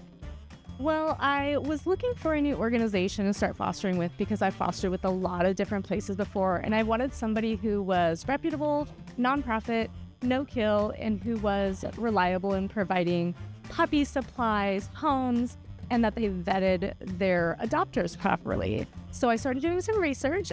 I found Priceless Pets and I did my first foster assignment with them several years ago. Love the experience, and I found that everything that I needed, advice from them, bring them in to get their shots, their dewormers, like all of those things they did a really good job with, and they've been super supportive. How can someone watching volunteer here? Okay. If you're interested, first of all, there's many ways to help support Priceless Pets and animals everywhere. One is adopting, not shopping. Never buy an animal from a breeder. Volunteering, and to volunteer, just go on our website. There's a button that says Get Involved. Click on that, fill out the volunteer application. You come to a volunteer orientation, and then you can start volunteering. Beyond volunteering, there's fostering. Fostering is a huge part of what we do. It allows us to pull a lot more animals than we can hold at our adoption centers. And of course, if you can't adopt or volunteer or foster, you can donate. We are a nonprofit, fully donation funded business. Awesome. Thank you. And what's your favorite dog? Oh, my favorite dog changes all the time. I've had many favorites over the years. Right now, my favorite is probably Prince the Great Dane back there, just because he's such a big, beautiful, beautiful boy, and he just needs the right home. That's so sweet. I saw him back there. He looks so cute. I want to take him home. Thank you so much. You're welcome. Thank you for joining us at Priceless Pets. This has been a heartwarming journey. Whether you volunteer or adopt, there are so many ways to get involved. This has been Life in the Harbor. I'm Mickey, and I'll catch you next time. Oh, don't eat my belt. Instagram recently introduced new teen accounts aimed at making the platform safer for younger users. This account comes with features designed to protect privacy and promote a healthier social media experience. One of the biggest changes is that all teen accounts will automatically be set to private, restricting who can see your profile and message you. There will also be content restrictions, fewer notifications, and a reminder to take a break after 1 hour of screen time. But what do these changes mean for students here at Newport Harbor High School? Will Instagram's new safety measure make a difference in our lives? Let's stay tuned as we explore the impact of these teen accounts with experts and hear what our students have to say. So, what's your name? Gianna Briggs, And then what grade are you in? sophomore. Do you think Instagram's new feature is a step in the right direction for kids and teens? Yes, for sure, because it protects underage people from all the weirdos out there. And then do you think your parents would agree that it is also safer as well? Yeah, for sure. So, what's your grade? I'm in 9th grade. And then what's your name? My name is Lula. What are your takes on the new Instagram changes features that have to do with safety for our teens?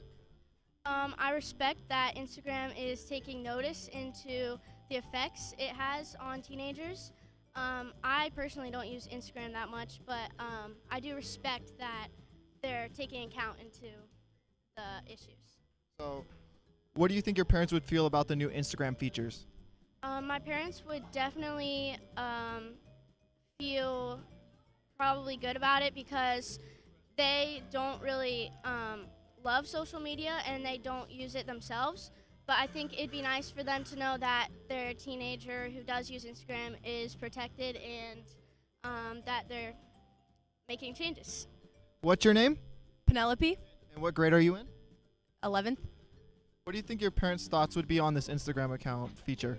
They would probably be for it since it's weird to have adults messaging minors. One of the biggest changes is that all teen accounts will automatically be set to private, restricting who can see your profile and message you. I think it's a good thing, but I think in the long run, a lot of teens are going to figure out a way to circumvent it or not use it, or whether, parents put controls on it or that's the only platform they use, it's going to eventually get abused. That's what I think. I think just with anything in social media, the social media world, there's a way, where there's a will, there's a way to misuse it. But if social media is used appropriately, like a lot of our social media handles or sites do, there's an ability to just advertise, champion, support all things that are good about this school. I think that's a loaded question. I think it definitely will benefit in terms of having some restrictions so we can monitor their addiction to social media a little bit better, monitor what's on their feed. But I think it goes back to the mental health of that adolescent, where they are in their life, their relationship with their parents monitoring their social media accounts. I think it goes everything into what adolescent psychology is. I definitely see that could benefit. I think it's a good start, but I think there has to definitely be some more restrictions. But I also see the side of it too, where adolescents may feel like you're restricting me, this is my right. Whether it's increased privacy or better content control, Instagram's new teen accounts are making waves across Newport Harbor. But will these changes make social media a safer place for our generation? Only time will tell.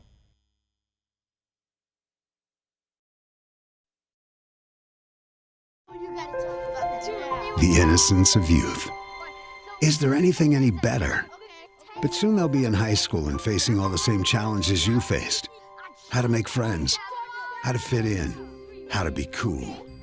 We want our children to have everything they'll need to live fulfilling and productive lives. Make sure the kids in your family are among the more than 12 million participants in America who take part in high school sports or activities.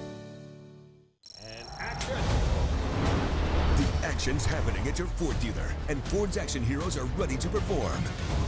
Our F-Series, America's best-selling trucks with superpowers only Ford can offer.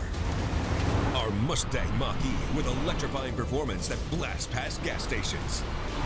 And our Ford Bronco, rugged enough to conquer any terrain. Don't miss the action. Lease the all-electric 2024 Mustang Mach-E for a low $319 a month.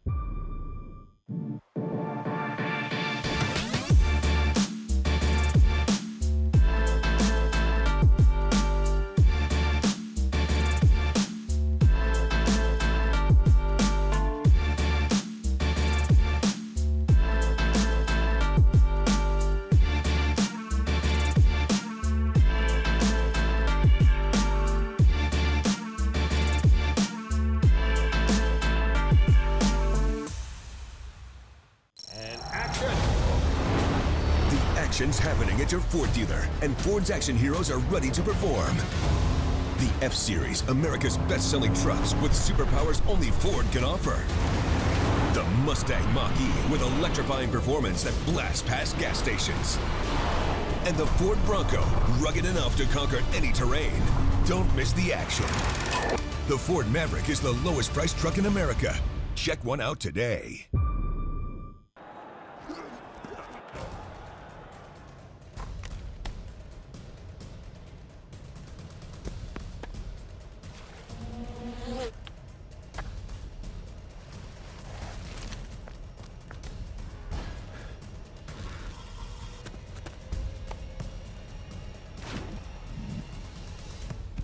At Hoag Orthopedic Institute, there's no one better at getting you back to you. Orthopedics and spine. It's all we do. The action's at your Ford dealer. It's the Ford Escape, and now you can get a plug-in hybrid with an amazing EPA-estimated 101 combined MPGe. Plus, you get to drive in the carpool lane even when you're alone. And you can get $37.50 in tax credits. Drive the Escape with a choice of engines, gas, hybrid, and the advanced plug-in hybrid. Take action. It's at your Ford dealer. With your trade-in, lease the Ford Escape for a low $249 a month. Fade in 3, 2, 1.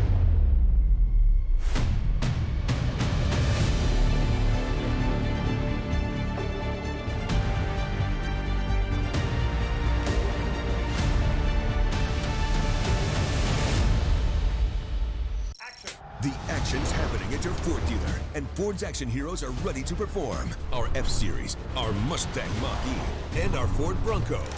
With your trade-in, lease an F-150 Super Crew STX for a low $399 a month.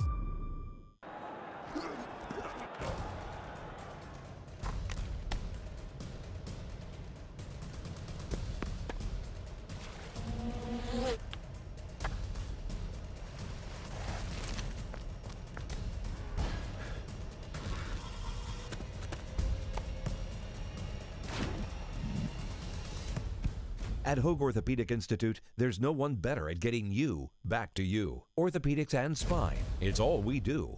The action's happening at your Ford dealer, and Ford's action heroes are ready to perform. Our F-Series, America's best-selling trucks with superpowers only Ford can offer. Our Mustang Mach-E with electrifying performance that blasts past gas stations. And our Ford Bronco, rugged enough to conquer any terrain. Don't miss the action. With your trade-in, lease an F-150 Super Crew STX for a low $399 a month.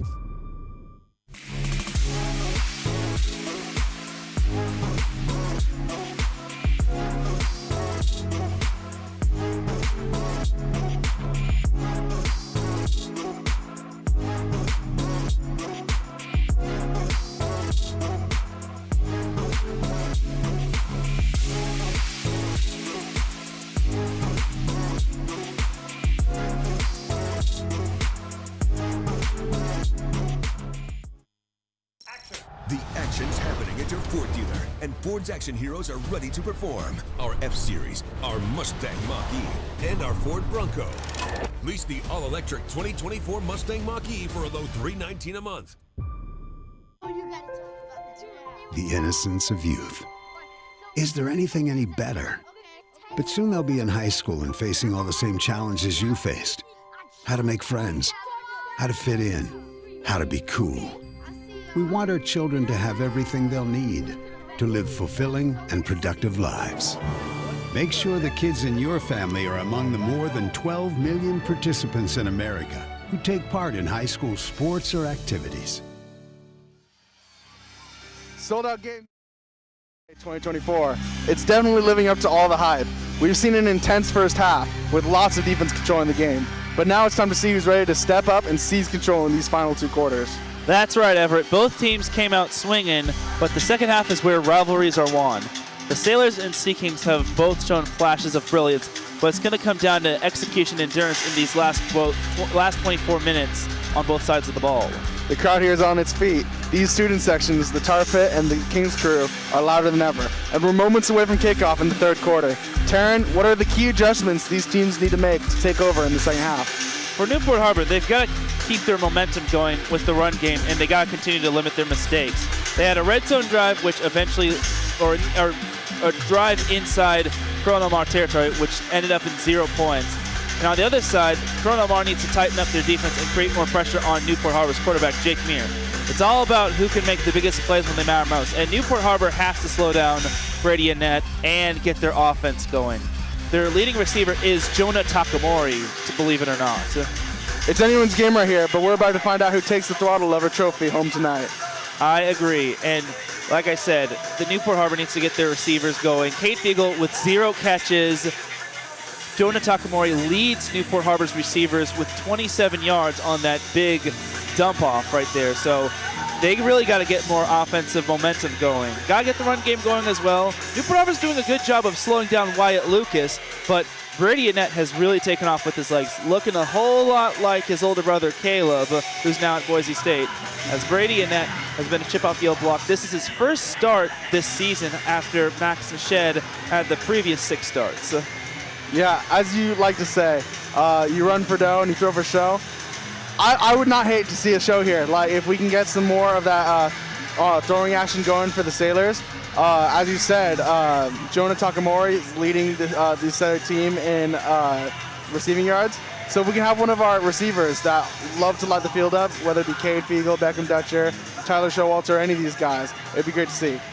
Cade Fiegel with 0 receptions in the first half, which is a very rarity, but you gotta give credit to Corona Mar. Tucker Murray has been covering him quite a bit. So give credit where credit is due for the Sea Kings. Definitely running some parlays there with Cade with 0 receptions. Yep. Newport Harbor, the good news is they get the ball to start the second half, and that could be where they shine in terms of the kickoff game. Yeah, we'll have to see here. As Newport Harbor has taken the field, as they are about to warm up, Corona Mar has also taken the field on their sideline. A blue cloud of chalk has arisen near the tar pit, really bringing out that navy blue sailor spirit that this Newport Harbor team has to offer. And that was planned by Newport Harbor's ASB as they had the little chalk toss. Shout out ASB, you guys really do a great job with all of these decorations set up. And even though there was a couple of them that were a little cringy, those posters were funny to read through. Oh yeah. So the chalk toss obviously was, I think it was planned by Henry Clemo, who was a part of Newport Harbor's ASB, if I'm not mistaken. I believe you're right with that.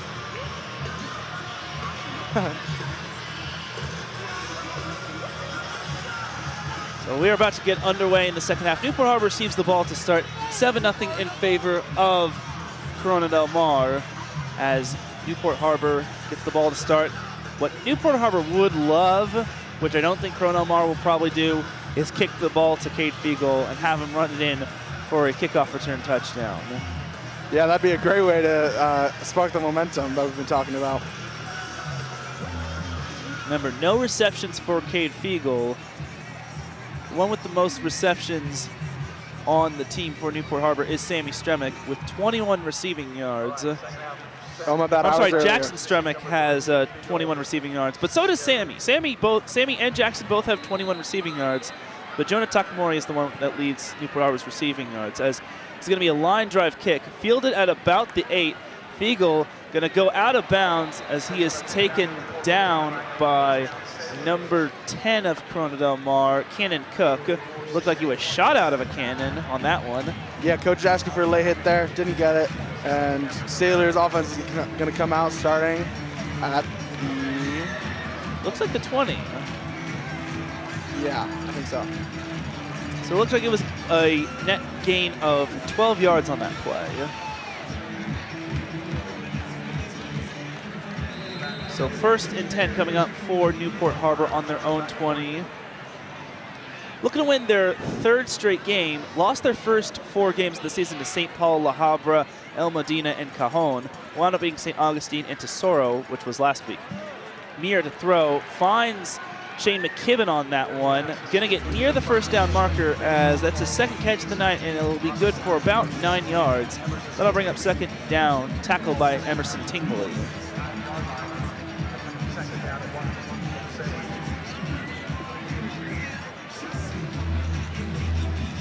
So it'll be a 2nd down and 1 for Newport Harbor. Official spot was indeed 9 yards.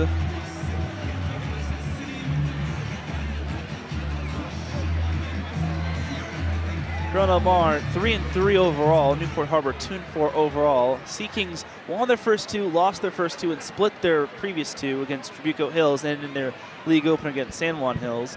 Meir looking to throw. Meir going to go for a little bit of a deep ball. That was batted down, and that was intercepted. And it is. It is an interception. So it was batted in the air and picked off. And that is something Newport Harbor certainly did not want. Yeah, definitely not. Popularized by Saints D lineman number 50. I think that in the NFL they'd call that a thick pick right there. Yep, indeed a thick pick. That was 55 on the pick. That was Damian Zeno Herrera. And the Sea Kings now have really good field position with it being on their own, on the Newport Harbor 27-yard line. Here's that thick pick one more time. Yeah, he had the pick. The one that batted it down, I think, might have been Goodall. So here's Wyatt Lucas on the carry. Lucas trying to go up the gut. He was a little quiet in that first half as he only had 15 rushing yards on 6 carries. That was his 7th carry, and he got about 3 on that play. So 2nd and 7 coming up for Corona Del Mar off the interception. Newport Harbor's defense really has to come up big here. Got to watch out for Annette as he's very shifty as Annette fakes the handoff. Annette now going to throw it. That one's tipped and incomplete. You see the little bit of frustration out of Cade there. He wanted to get that pick back for his team. Yeah, that would have been a big game changer right there. Especially with the open field in front of him, Cade might have returned that. So it'll be a 3rd and semi-medium for Corona Del Mar. Don't know if they're in the range of their kicker, but we'll see. Never say never, as Joseph DeBella would have the kick on that one. So it is 3rd and 7 coming up for Corona Del Mar. Thank you all for watching remote. As here's Annette gonna throw. Oh, there it is! There it is! Wide open field, man to beat! Cross midfield! And he beats him! Fiegel Keep it is tackled at about the 10. Cade doesn't even need the ball on offense. He'll just take it on defense for 60 yards. Huge play by the Sailors, picking off Brady Annette and taking it deep into Corona Del Mar territory. Yes, sir, Cade. Here's that instant replay. And that was throwing, and then boom! Cade Fiegel just jumped the passing lane, trying to get it to Garrett James. And then he actually beat Annette, who was trying to make the tackle. Very risky, as number 11, Sebastian Boydell, tried to make the tackle. And now, Newport Harbor, just like that, ball was in Newport Harbor territory. Now it's in Corona Del Mar territory, 1st and 10. At about the 11, it looks like, 12 maybe? Yeah, it looks like the 11. So back-to-back interceptions on these drives, and it's a bobble snap, and it's going to get broken up easily as Jackson Stryma gets brought down for about a loss for 2, probably. Loss of 1.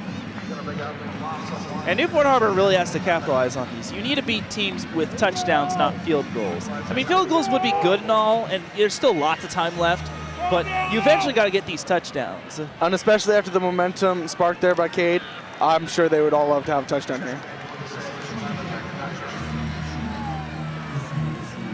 As you just heard, Beckham Dutcher checks in for Newport Harbor. Haven't called his name tonight. This Corona Del Mar team has been very tricky in terms of like closing off receivers. Does formation, let's see. I'm expecting a pass here. I wouldn't be surprised if they Maybe pass not, it though, too. because There's a flag in the backfield. So I think it's delay of game on Newport Harbor. So that they're going backwards, so that's not what Newport Harbor needs. And this is the last thing Newport Harbor wants. So 2nd and 16 coming up for Newport Harbor as they got all the way down to the 11, and now they're going the other way. We aren't playing tug of war here. So they can get the first. So Corona Del Mar can allow Newport Harbor to get the first down and not a touchdown if Newport Harbor gets it to the 1.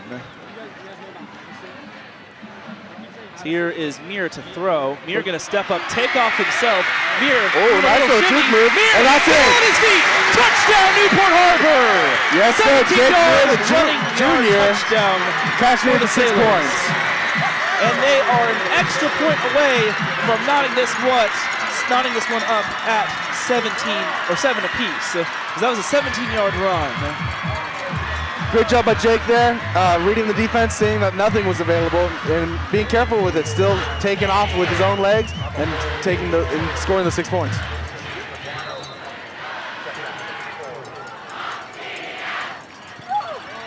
The kick is up and good. Right down Broadway. 9 minutes and 11 seconds left to go. As here's the instant replay. Muir just saw the opening and saw that no one was on him. And that is 6 on the board. And just like that, this game is tied. It just goes to show that just one play can change the game.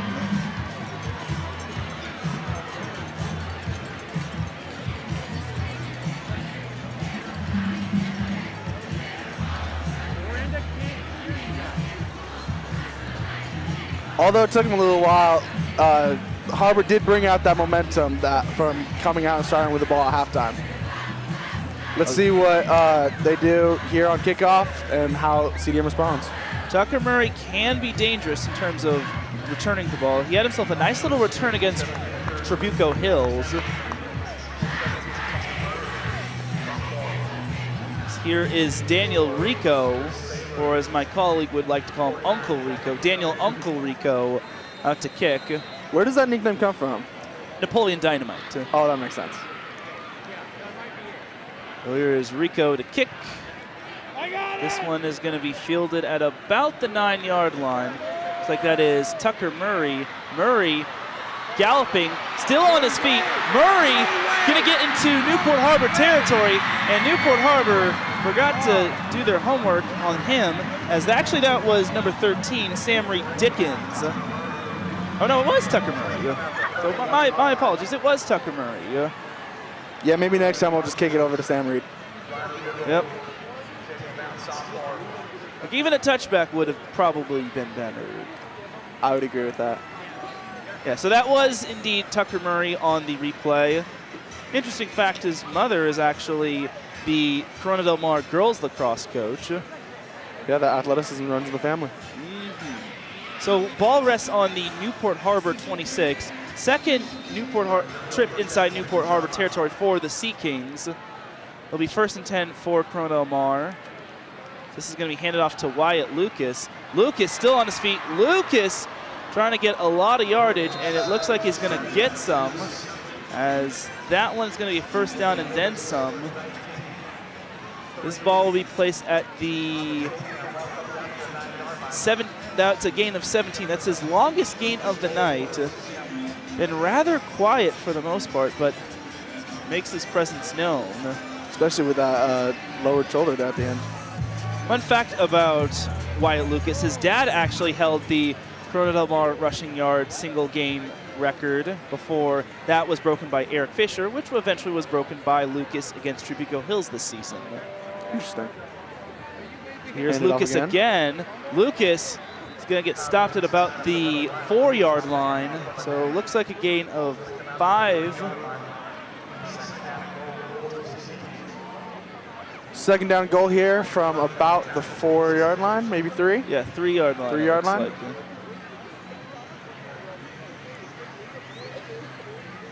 Wouldn't be surprised if Annette kept this one.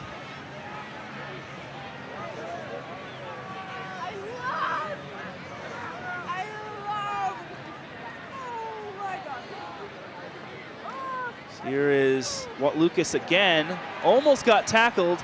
Walt Lucas is going to get stopped at about the 1-yard line. Group effort there from the Sailors. Looked like it was number 4, Tony Glynn, who got there first. We'll see it on the replay, though. Oh, no, it was just Tony that finished it, not quite that got there first. Yeah, Lucas definitely wanted to punch that one in. So 3rd down and goal from the Newport Harbor 1. Corona Del Mar knocking on that door, trying to retake the lead. We were talking about that jumbo formation earlier. Here it is. Yep, and Annette is going to keep it. He's short. 4th and a yard. Let's see. So if you're Corona Del Mar, you really have to go for this. You think so? I was going to ask you. Do you think they just take the easy 3 or go for it? Newport or Corona Del Mar has to go for it here. Worst case, they don't get it and they pin Newport Harbor deep. I agree with you there. Like I said, you got to beat teams with touchdowns and not field goals. Let's see. Another speed option, perhaps? High snap for Annette. Annette's going to walk this one in for the touchdown. That was easy money on that 4th down play. That is Annette's 2nd touchdown run of the game, and that puts his Sea Kings back up by 6, pending the extra point. Once again, shout out to the Tar Pit and the Kings crew. It's not often that you get to see the stadium this packed, even after halftime, but I don't see an open seat on either side of this field. I agree. This is the hottest ticket in terms of Newport Beach for high school football. It's cool to see all the alumni there. Down the field, we have extra point is good. Yep, right down the middle, as it is 14-7 in favor of Corona Del Mar. 6:39 remaining as we just got some fireworks. Don't know if that was intended, but I'm going to assume probably not. Somebody just got a little excited.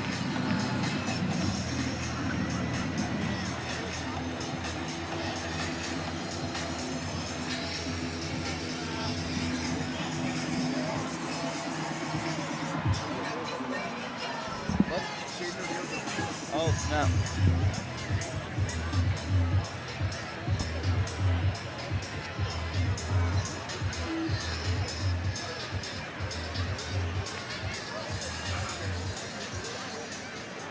So back to kick for Corona Del Mar will be number 66, Joseph DeBella. Wonder if Corona Del Mar will kick it to Cade Fiegel. So here's DeBella to kick. This one is going to have Fiegel fielding it at about the 19-yard line, and Chronomar is going to meet him. Still good return, though, taking all the way to the 33. It looks like that was a return of 14 or 15 on that play. So Newport Harbor will set up shop on their own 33. Actually, it looks like it's going to be at the 35. Official spot is going to be at, wait for it, 34. Yeah, it looks like the 34. So it was a gain of probably like 15 or 16.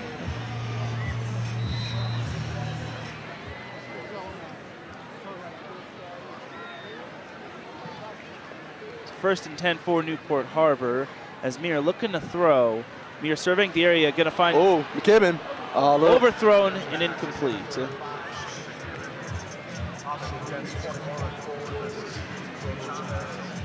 That'll bring up 2nd and 10. Ball resting on the Newport Harbor 34 with about 6.5 to go in the third quarter. This is basically a game of cat and mouse. Corona Del Mar struck first, Newport Harbor then eventually got the second score. Then Corona Del Mar just had a big return from Tucker Murray.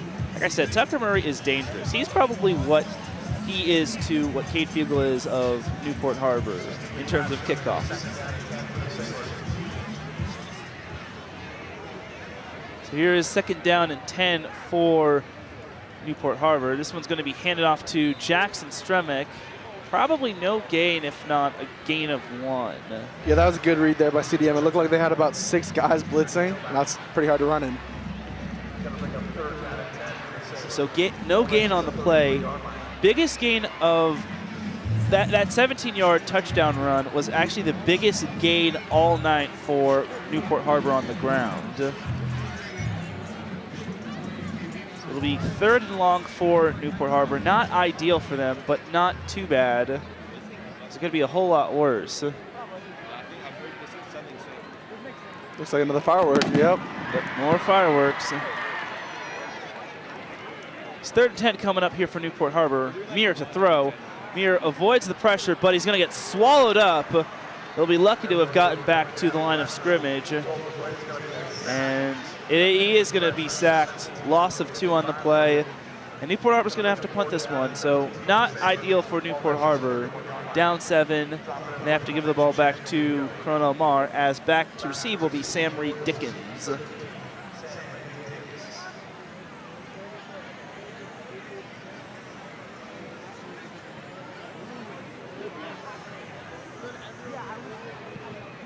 the punt is up. Looks like it's going to take an awkward. Yeah, it was not the best punt, as this one is going to take a little Newport Harbor roll, but it's still in Newport Harbor territory, as there is a injured Seeking on the play. Even if there are rivals, never love to see that. Yeah, absolutely.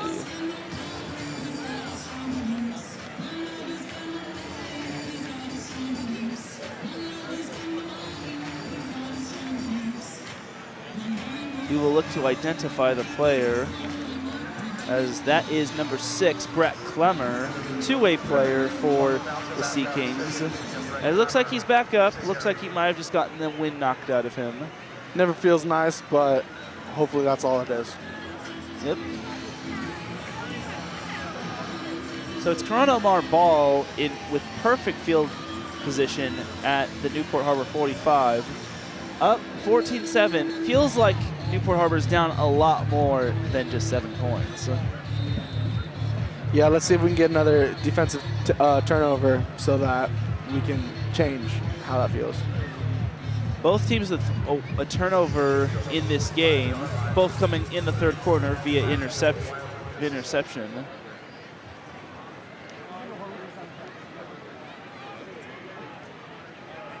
Nanette fakes the handoff, gonna throw. Incomplete, try to get to James, but to no avail. Great break up there by Cade. Fiegel is doing a decent job on Garrett James. Only 2 catches for 25 yards.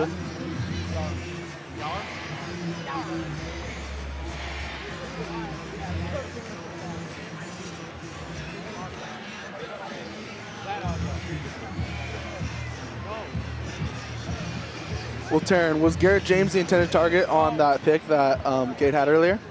Yes. Looks like good one-on-one coverage right there. Is this going to be a handoff to Lucas? Newport Harbor reads that perfectly as Cruz Marcella is the one that gets there. A lot of service there, though. Great job of getting all of your hats to the ball. It's like no gain on the play. So here's the instant replay. So it's 3rd and long for Corona Del Mar. This would be ideal for Newport Harbor to get a 3 and out.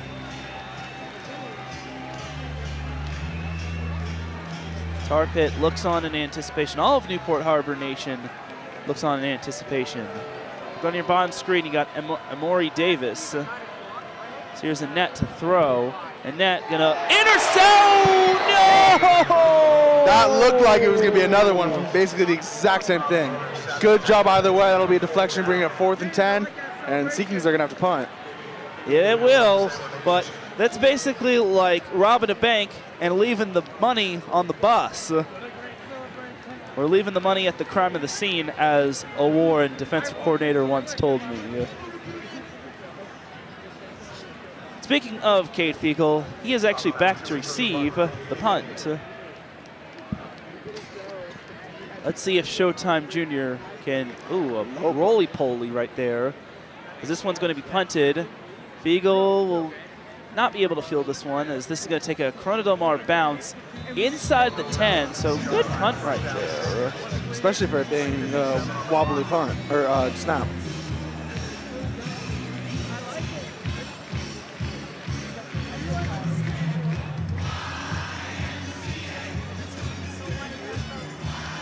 So it's going to be a long journey to that end zone for Newport Harbor, as they have it on their own 7. Probably the worst field position all game for the Sailors. As Tar Pit doing the YMCA. Always a fun crowd pleaser, especially for the moms in the crowd. So 1st and 10 coming up for Newport Harbor. 93 yards to get to the end zone. So here's Mir going from his own end zone, going to complete it to Sammy Stremick. Stremick trying to get more yardage to get Newport Harbor out of their own territory, away from their own end zone. Going to get about 8 on the play. Good blocks in front of him, though, to get those yards. Official reception was 7 on the play, so it'll bring up 2nd and 3 with about 3.5 remaining in the 3rd quarter. Corona Del Mar leads 14-7 in a tightly contested contest where points are starting to come off on the board through big plays.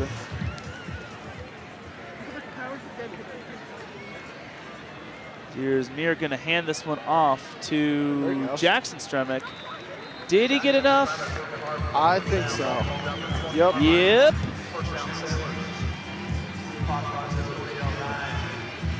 So it's a gain of 6, so move the chains, and it's Newport Harbor 1st down. About 3 minutes left in this quarter. Let's see what Sailors decide to do from this far. And if I'm not mistaken, that's actually Newport Harbor's first down of the 2nd half, because remember, they had the interception, and eventually they had the touchdown run, and then they went 3 and out, which didn't result into them getting a 1st down. So that's their first down of the 2nd half. Interesting. 1st and 10 from the Newport Harbor 20 as Mir fakes the handoff. Gonna get to Fiegel. Finally his first catch. Fiegel still on his feet. Fiegel, mini hurdle over defender, and he gets 29 on that play, as that is his first catch of the night. But there's a flag. Oh, that's holding. Please don't be holding. Waiting for the rest call. Oh, sideline warning by Newport Harbor. Come on, let's stay. Let's not ruin what Kate does. And Newport Harbor's got to keep their composure here in terms of on the field and off the field. The last thing they want is to sabotage themselves in terms of a big play. Of course. The first one is free in terms of the sideline warning, and then the second one is, I think, a 15-yard penalty. So I believe so, personal foul. So here is the handoff to Jackson Stremick, who's going to churn his way into Newport Harbor territory and get 6 on that play. So Newport Harbor getting more of the run game involved, as it'll be 2nd and 4 on the play. Really showing off that quad father strength and conditioning work. Yep. That's why you hit that extra rep, and that's why you hit the slave machine toward the end of practice.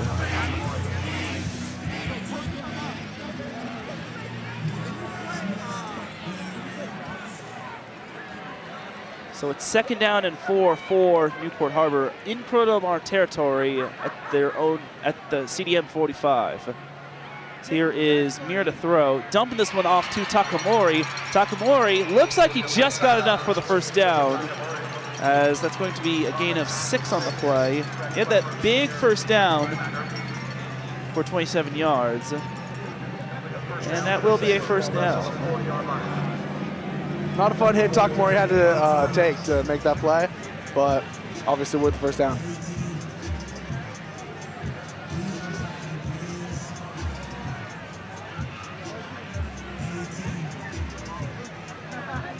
So less than a minute remaining in the third quarter. It's 1st and 10 for Newport Harbor.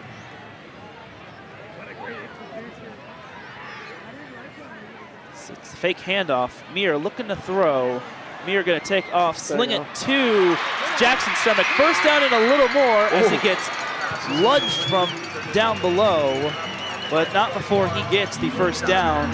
Probably going to get nearly 20 yards on that play. He went straight up in the air on that hit, though.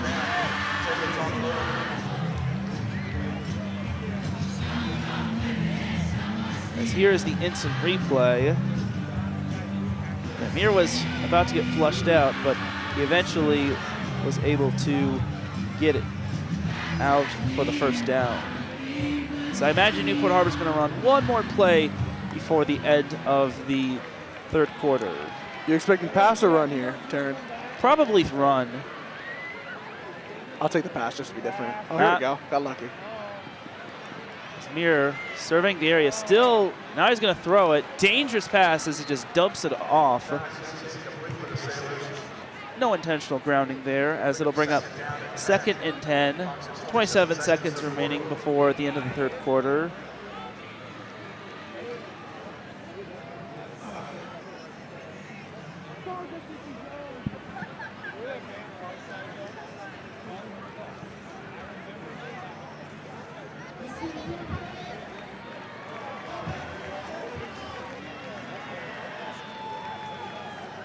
Some substitutions being made for both teams. We'll bring up 2nd and 10 for Newport Harbor. 23 ticks until the end of the third quarter, as it's Stremick with the carry.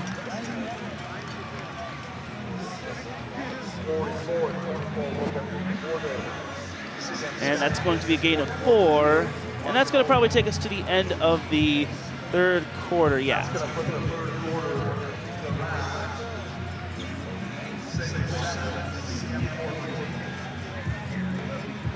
The running game has been very consistent for this offense, and they're led by an offensive coordinator, Coach Govars. Along with running back Jackson Stremick, we have seen Jonah Takamori make some big runs to support the Sailors. We sat down with him and talked about how important this game means to him and the fans.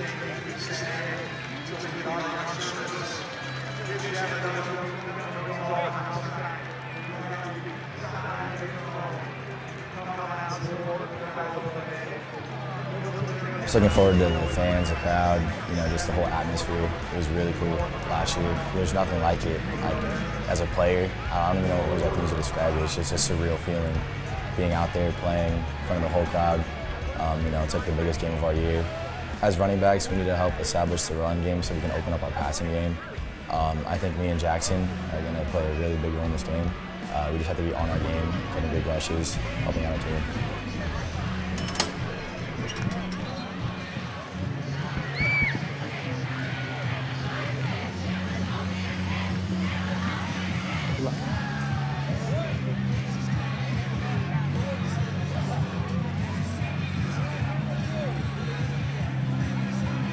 A pivotal junior, Takamori has proven to be an integral part of the team, as we have seen him on the field this season in terms of the run game, and he had that big gain in the first half. And as we've already said, he's leading this team in receiving yards, isn't he? He was, but it looks like... Yeah, he is, as we're back with the fourth quarter in action. As Mir was sacked on the play.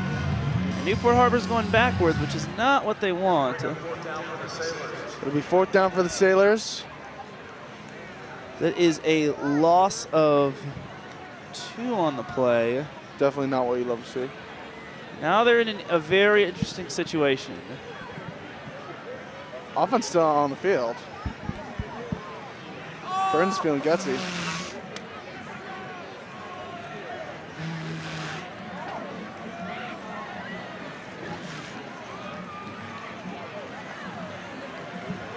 Line up in trips formation. Yep, this is a big one. McKibben on an island here. Let's see what he does. It's fourth down and 8, maybe 9. As Mir looks to throw. Mir steps back, launches, wide open. Beckham Dutcher! Is he in? That's a touchdown! Yes! Touchdown, Newport Harbor. That is 6. His first catch of the night, and it couldn't have come at a bigger moment than that. And Newport Harbor is an extra point away from tying this one up. Beckham standing at 6'3", weighing at about 190 pounds. That's exactly what he loves to do. They just high point the ball, go up and get it, because there's few DBs in this league that are able to come take it away from him. 21-yard receiving touchdown for Dutcher. And this one is booted right down Broadway. And with 10:54 remaining in regulation, Newport Harbor and Corona Del Mar are tied up at 14 apiece. We're going down to the wire here, ladies and gentlemen. So fasten your seatbelts. It's going to be a bumpy ride. Yeah, we got to see that Sailors defense that we saw the entire first half come out to play again. Let's see what they do. Yep, they're doing a pretty decent job of somewhat containing Wyatt Lucas.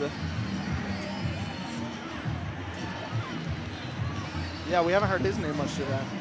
He's had a few big plays. Longest he's gotten was 17 yards on the ground. Which, of course, set up Brady and Net for his touchdown. Yep. Both of the Sea Kings touchdowns were rushing touchdowns from Annette. Making his first start of the season. Previously, Max Nashed was the quarterback, but Coach Kevin Heddick has gone with Annette, who has earned his stripes. Not just the younger brother of Caleb Annette, he's making himself a household name. Murray and Sam Reed switch places. And I think that's why I saw Danny thinks. Yep, and there's Tucker Murray, who had the big return on the previous play, but he's not going far as he gets dumped off at about the 20. Great tackle there by Glenn Baranowski to stop any momentum going forward. That is exactly what Newport Harbor needs as Corona Del Mar sets up shop on their own 20-yard line.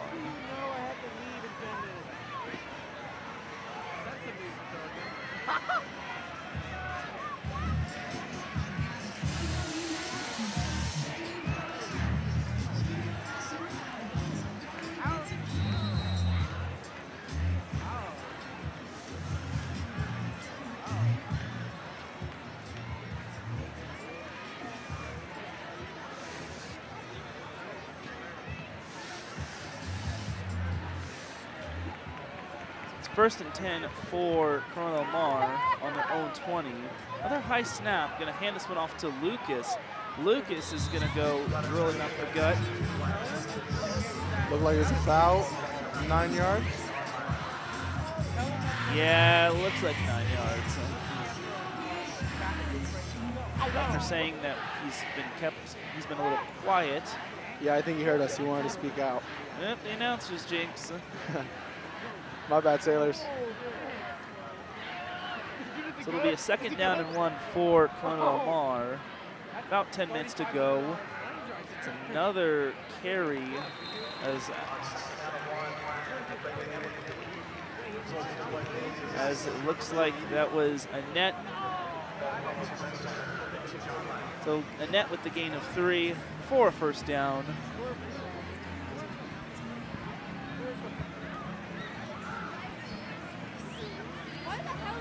So 1st and 10 for Corona Del Mar on their own 31-yard line.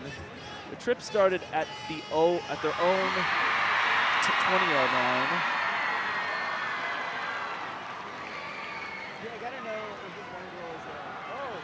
As it's a run play, and it's snuffed out by Newport Harbor. Lucas is probably going to get about 1 or 2. A little generous there. They give him 3 on that play. It'll bring up 2nd and 7. Yeah, Wyatt Lucas is a hard runner, though. Again, he didn't have 352 rushing yards in the win over Trabuco Hills for nothing. Yes, Trabuco Hills only put 5 in the box, but still. 2nd and 7 coming up for the Sea Kings. Another high snap. Annette to throw. Annette going to go for the home run ball. Wide open. Incomplete. As right at the last moment was Hudson Perez. And that could have been an easy big gain and possibly a house call for Emory Davis. Yeah, that was a great play there by Hudson. Like, he had to catch up there, use some speed, but he spun those legs, got to the play, and got the deflection. I think that was Emory Davis, not Emory Davis, sorry. But Emory Davis was the intended receiver, so it'll be a 3rd and 7 coming up for the Sea Kings.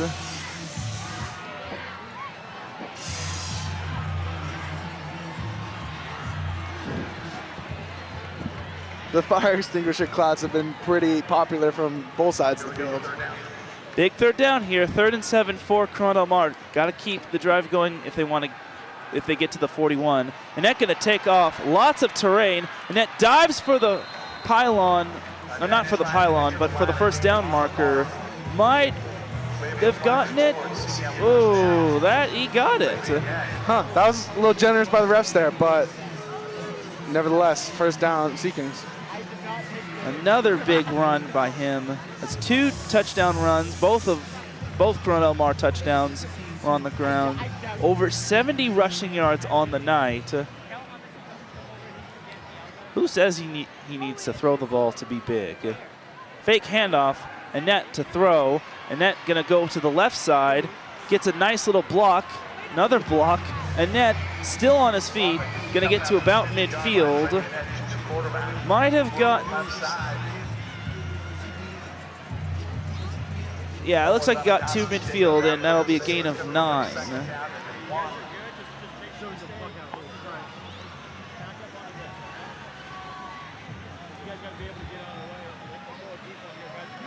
Second and 1 for Sea Kings. 8 minutes and change remaining in this contest in regulation. So here's Lucas up the gut. Lucas is going to get a first down and a little more. Lucas squeezes in for about 12 yards, if not 11. So maybe more than a little more. Yeah, so 11 yards looks like is the official spot. It'll be a first down for Corona Del Mar. Nearing the halfway mark of this 4th quarter. Tied up at 14 apiece. So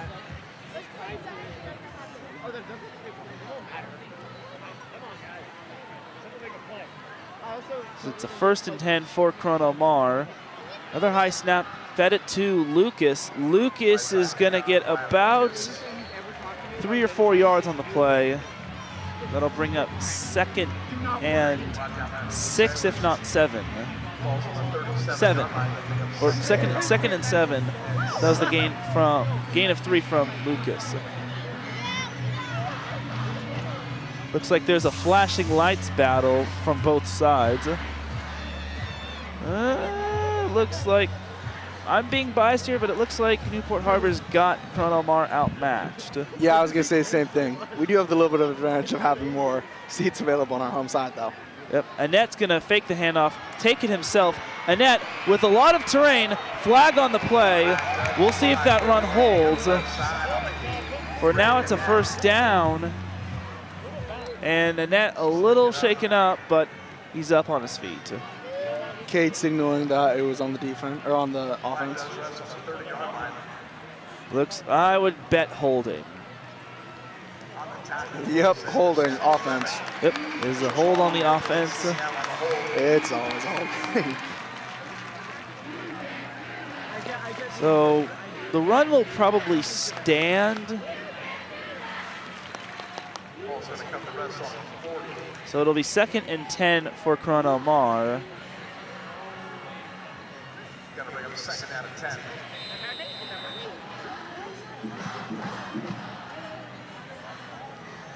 As if you all are hearing in the background, Corona Del Mar is singing Sweet Caroline, which I know one high school reporter doesn't like, or a couple probably don't like. If you're hearing it's this, a popular one, so that's yeah, kind of it's a rough. classic, but maybe it's a little too old for their taste. I don't know.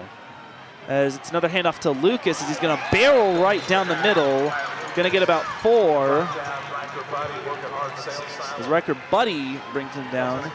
So we'll bring up 3rd and 6 for Corona Del Mar as we are nearing the halfway mark of this 4th quarter.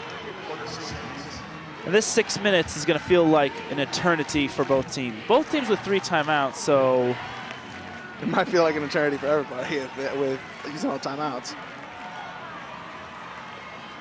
Sailor Nation come alive. Here we go. Big 3rd down. Yep, expect Annette to possibly keep it himself. That has been the bread and butter for the Seeking offense all night. Yeah, I'm thinking speed option to the right.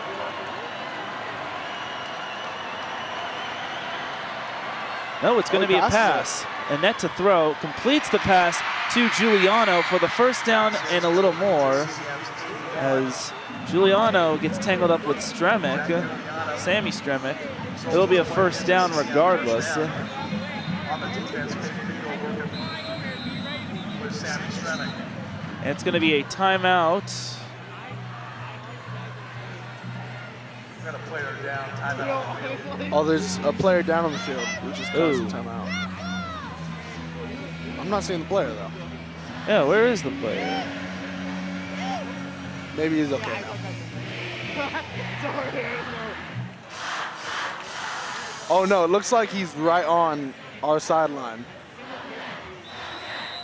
Yeah, he's at the end of where the Sailors are right now. For those of you watching, I don't think you guys are going to be able to see. Yeah. Waiting to hear on if it was the Sailor Seeking and who it was either side. Standing him up, I'm seeing, looks like,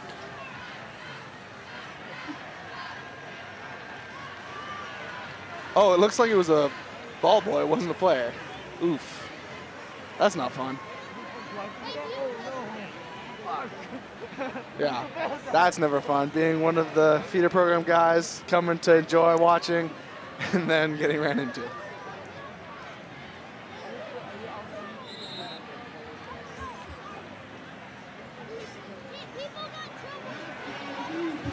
So it'll be Corona Del Mar ball on the Newport Harbor 21.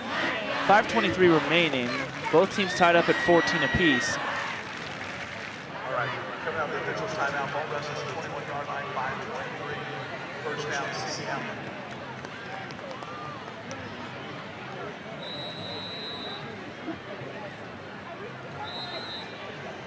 What were you going to do? Here we go, 1st and 10. As Annette's going to hand this one off to Lucas. Lucas trying to go on the outside, going to get swallowed up. Flag on the play. We'll see. I'm kind of expecting another holding. Yep. It is holding. We're tackle though, nevertheless, by John Pena.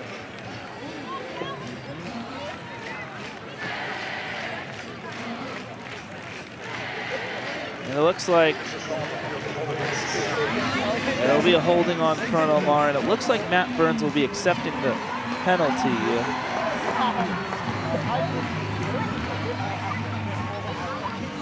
That'll take the Seekings back a ways.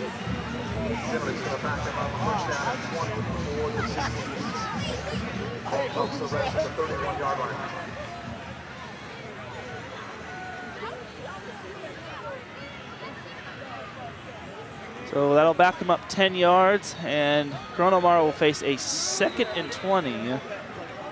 Second. Wasn't it just first down? Yeah, it's a first down and 20 because Newport Harbor accepting the penalty as Annette is going to throw. Still has the ball. Going to get met right there. Is the ball loose? No, it's not. But that'll be a loss for another 11 or 12 yards. 2nd and like 32. That was number 80 on that play, Jackson Smith. Not a fun predicament for these Sea-Kings. And that is the rare mistake you will see from Annette right there, as it'll be 2nd and 30. Yeah, it's pretty tough to bring Annette down inside the pocket and behind that line of scrimmage. So good job by the Sailors there doing so. Clock continues to run as both teams still have their timeouts, or all 3 of their timeouts. 4 minutes and change remaining. Yeah, time for that 4-minute drill. Let's see what these teams can do. Still manageable with a few downs, as here is Annette looking to throw. Annette going to take off, and he could sling it, and he gets picked off! That's Sammy Stremick, still on his feet up to midfield! And the bad gets worse. Starts off being 2nd and 30, and then it's a turnover. Great effort by the defense there to take that ball back. And this just might have been the play that Newport Harbor needed. All 3 timeouts, 4 minutes remaining. And now, here I'd say you rely on that offensive line you have. There has been some injuries throughout it, but just, yeah, go jumbo package the entire way down the field. Jonah Takamori and Jackson Stremick just run it for 55 yards. So 2 two-way players make big defensive plays for Newport Harbor as they have the ball officially on their own 45. 4 minutes to get to the end zone, or at least into the field goal range of Daniel Rico, or Uncle Rico as my colleague calls him. Have to give the plug to Mo Patios and Sunset Rewind. But it's 1st and 10 for Newport Harbor as... That's probably a false start. That's not good. False start or a timeout. The timeout Newport Harbor. So it looks like there might have been something that Burns didn't like. So first timeout will be called by Newport Harbor. So that'll leave him with 2.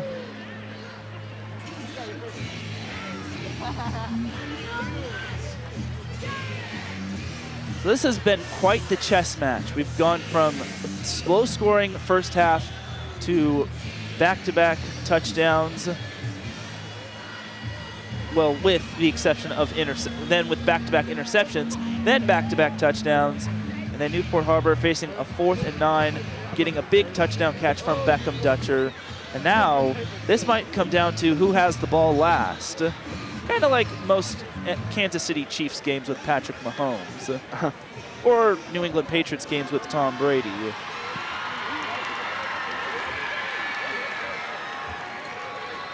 Here we go, first down Sailors. It's first down for Newport Harbor on their own 45 following the pick. This is going to be a run play to Jackson Stremick. Gets to midfield, and they get swallowed up by number 10, Cannon Cook, as well as number 24, Scott Anderson. And just keep doing that. Now's really the best time. You want that dough. Yep. Throw for show, run for dough. Just ask De La Salle. Clock still running as we have 3.5 remaining in this contest. 2nd and 5. Need to get to the 45, the Corona Del Mar 45-yard line to get the first down. We need 50 to get the TD. So here's Mir looking to throw, gonna dump this one off to Takamori. Takamori trying to get extra yards, but he's gonna get about 2, maybe 3 on that play. Yeah, it looks like he got about 3. So it'll be 3rd and, 3rd and 2 coming up. Yeah, so 3. It's interesting. I'm wondering if we're not hearing everything that's up with Bodie Stefano, because I haven't seen him yet so far in this game. Yeah, he is active in this game. Maybe his back just isn't quite where the coaches want it to be. So 2 minutes and change remaining before the end of regulation.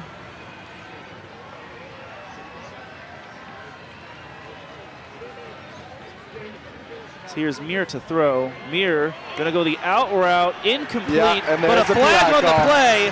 And I'm going to guess this is pass interference, which means this drive will keep going. 100%. I was about to say it right there. I was like, that was PI.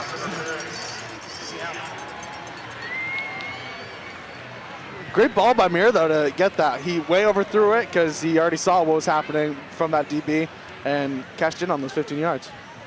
So it'll be a fresh set of downs for Newport Harbor as they'll have the ball on the Corona Del Mar 32-yard line. 2:26 remaining. Corona Mar still has all three of their timeouts, so I imagine we'll get to see them playing the timeout game.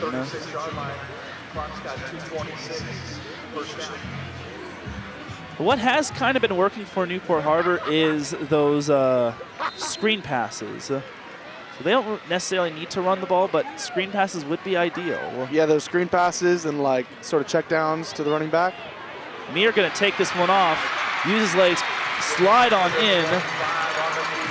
Might have gotten the first down. It depends on where he initiated the slide. Based on the celebration, he definitely thinks he got it.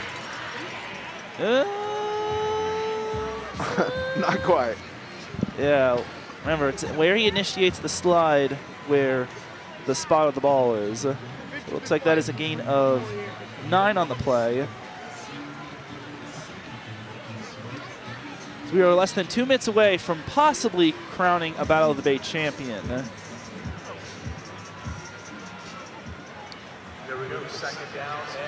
14-14 being the score. 2nd and 1 coming up for Newport Harbor.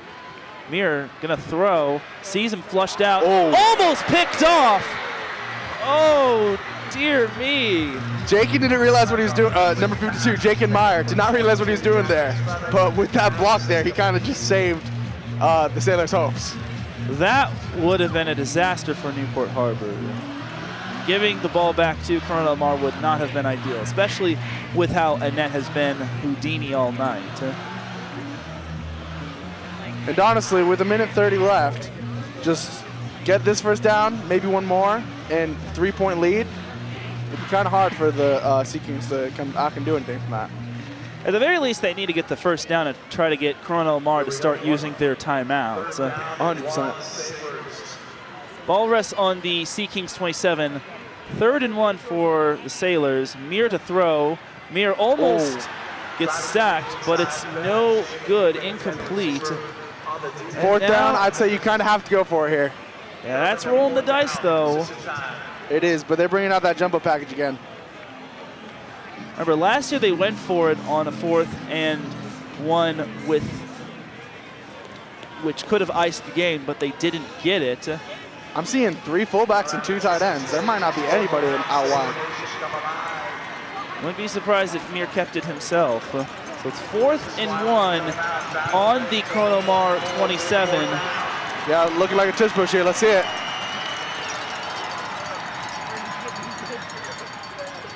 There, and he's got it. That'll be a first down for the Sailors. Very pivotal play there. And it looked like that was 19, Glenn Baranowski. And that is a gain of 2, but a big 2 as that keeps the Sailor drive going.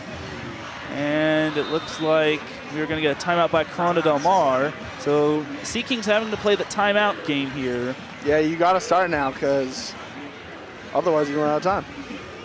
Yep.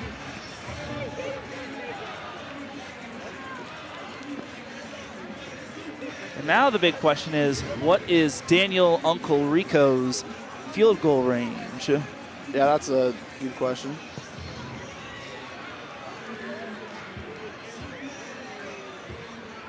This has been the biggest chess match in Battle of the Bay football. You talk about last year, which was a chess match. Newport Harbor went up 14-0. Corona Del Mar got some momentum. They eventually took the lead, led 20-14. Newport Harbor converted on a 4th down, 4th and 10. Get it to Kate Fiegel, who caught the go-ahead touchdown, and the Newport Harbor defense came up big. So now Newport Harbor with it 14-14, 1:27 remaining. 1st and 10 for the Sailors on the Sea Kings 25. As here's Mir looking to throw. Mir going to take off, sling this one over, complete the pass to Cade Fiegel. Only his second catch of the night, but it couldn't have come at a better time as it gets Newport Harbor closer. It gets him into the red zone. Going to bring up second down in about 2, if not 1. And as long as the Sailors go back or don't go back here, I believe we are in Danny Rico's range.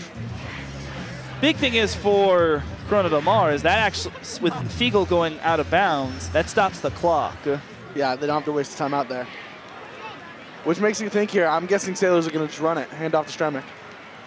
Yep. Especially with only 3 down linemen. No, it's going to be a throw.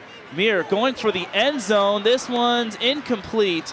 So that's going to stop the clock entirely. And it's going to bring up 3rd and 1 at the Sea Kings 16-yard line with 1:17 left.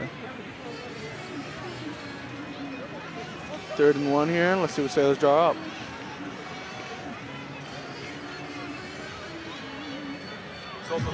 There is still 1 minute and 17 seconds left on the clock here, and the Sea Kings do have 2 timeouts left. So Sailors would like to get a first down here so that they can keep that clock running and not just have to kick.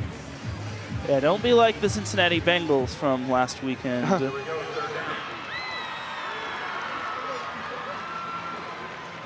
Here's Mir to throw it again. Pressure coming. Pressure. Mir gonna try to go for the first down on his own. Did he get it? Waiting for the refs. And kind of sound like Tony Romo here. And it's a first down. Looks like Jake had just enough oomph on it. And he might have gotten exactly 1.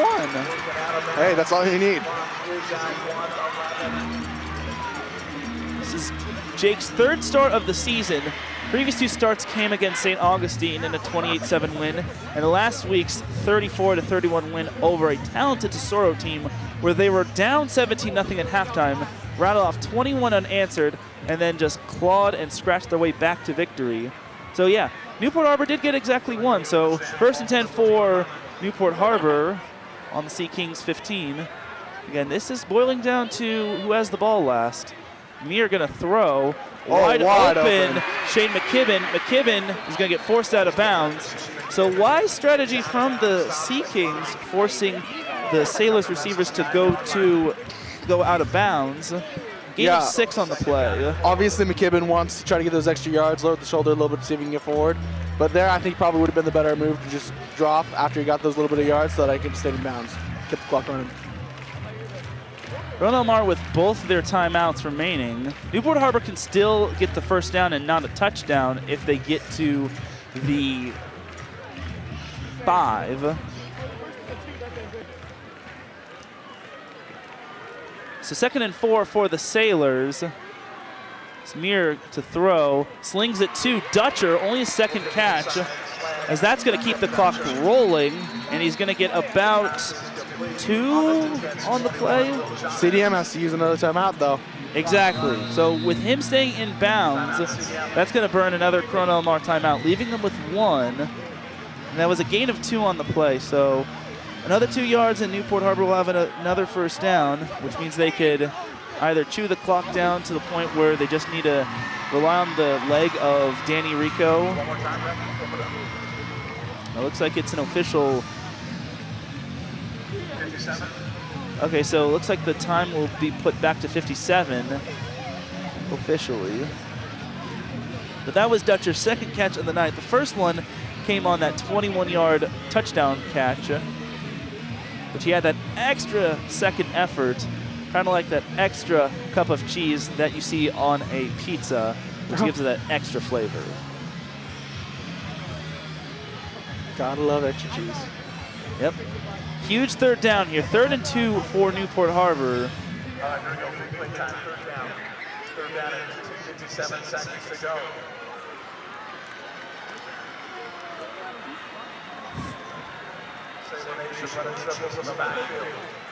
So 3rd and 2 for Newport Harbor.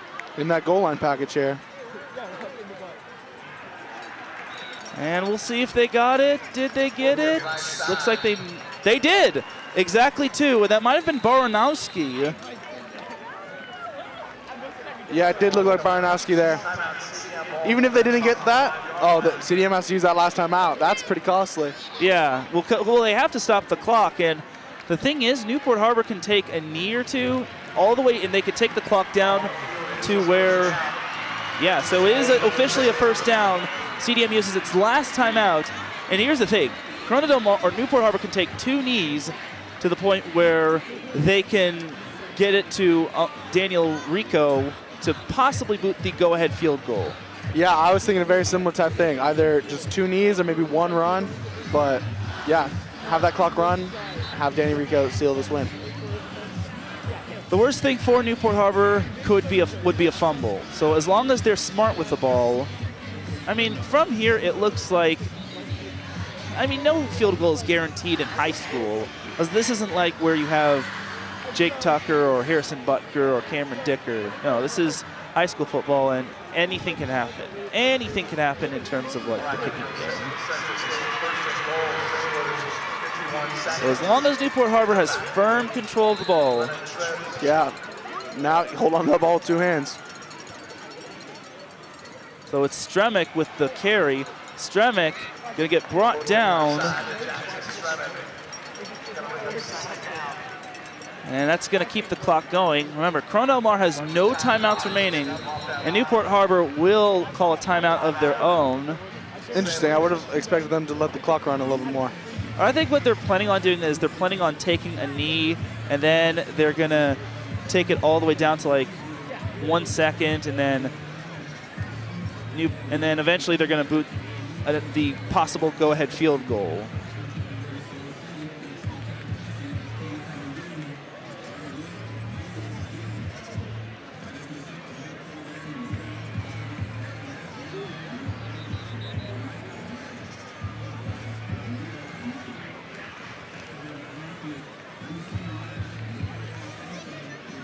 Remember, nothing is guaranteed in high school football, especially not field goals or extra points.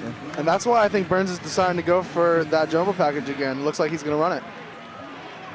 As long as they're smart with it. Yeah, and even if, and the thing about Corona Del Mar is I would imagine they'd want to maybe even get Newport Harbor into the end zone for an accidental touchdown so that they can get the ball and then possibly drive down the field on their own. And here is the handoff to Riker. Buddy, did he get in? Yes, he did! And that's a touchdown! Newport Harbor. Buddy Riker gives Newport Harbor its first lead of the night.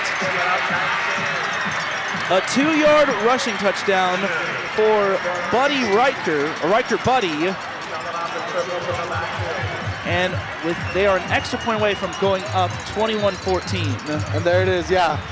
It'll be with the 7-point lead and CDM only having 30 seconds. Now, the interesting thing is for Corona Del Mar, they get the ball back, and they might run some pitchy woo-woo. That's probably what's going to happen. We'll see. We may have to cue hacky sacks here. They still have to boot the extra point.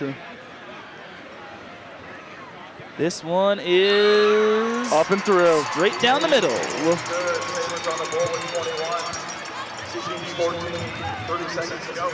And with 30 seconds left to go, Newport Harbor leads 21-14 in the 61st edition of Battle of the Bay football.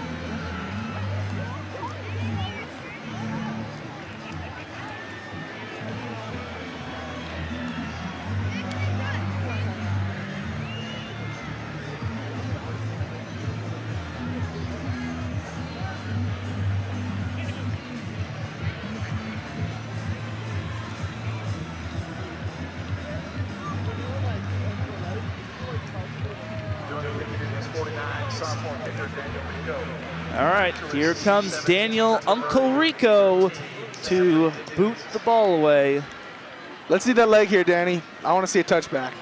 Yes. And whatever you do, if you're Danny Rico, do not kick the ball to Tucker Murray. 100%. I prefer more of an onside type kick than to Tucker. There we go. Line Perfect. drive. This one is indeed a touchback, so. Great job, Danny. Corona Del Mar needs 80 yards to get the possible tying score. But if you're Corona Del Mar, if you somehow get the tying score, Do you go for 2 here? That's probably the million-dollar question. Or do you play for overtime? But I think we all know that you play to win the game. I agree with you there. I'm going for 2, 10 times out of 10. Because no one wants to play overtime on a school night. Exactly. That'll be just as worse as having a tie be called. Yeah, a tie at this big of a stage would be pretty unimaginable. Yeah. At that point, you might want to just give everyone their money back. Yeah. High snap for Annette. Annette going to throw this one to Lucas. Lucas still on his feet. Does not get the first down. Going to get about 8 yards. Bonsai tempo, they're going to need to come up to spike that ball. Or probably run a play off of it. Yeah, they'll probably run a quick play. Yeah. So here's Annette looking to throw. Now he's instructing down the field. That is completed. No, it is complete. So that's better for the Sailors. Uh-oh. No. You gotta stay off the field. Not If yet. Newport Harbor storms the field, that could be a 15-yard penalty. That would not be Game good. clock still going as Annette gonna heave this It's one there. down the field. Here it is. For Giuliano, intercepted! And that's it! That is it! 2-0! For the second straight year, wins Battle of the Bay. A sea full of navy blue storms the field as Newport Harbor wins Battle of the Bay 21-14 over Corona Del Mar. Yes, sir, Sailors. I know that feels good. 2-0 in Bravo League play, and Newport Harbor has newfound confidence. Number 8, Jake Meir, led his team to that victory. Jake Meir is 3-0 right now. He's really giving them some hope going into this rest of this Bravo League. And Sailor Nation can breathe a sigh of relief after that win.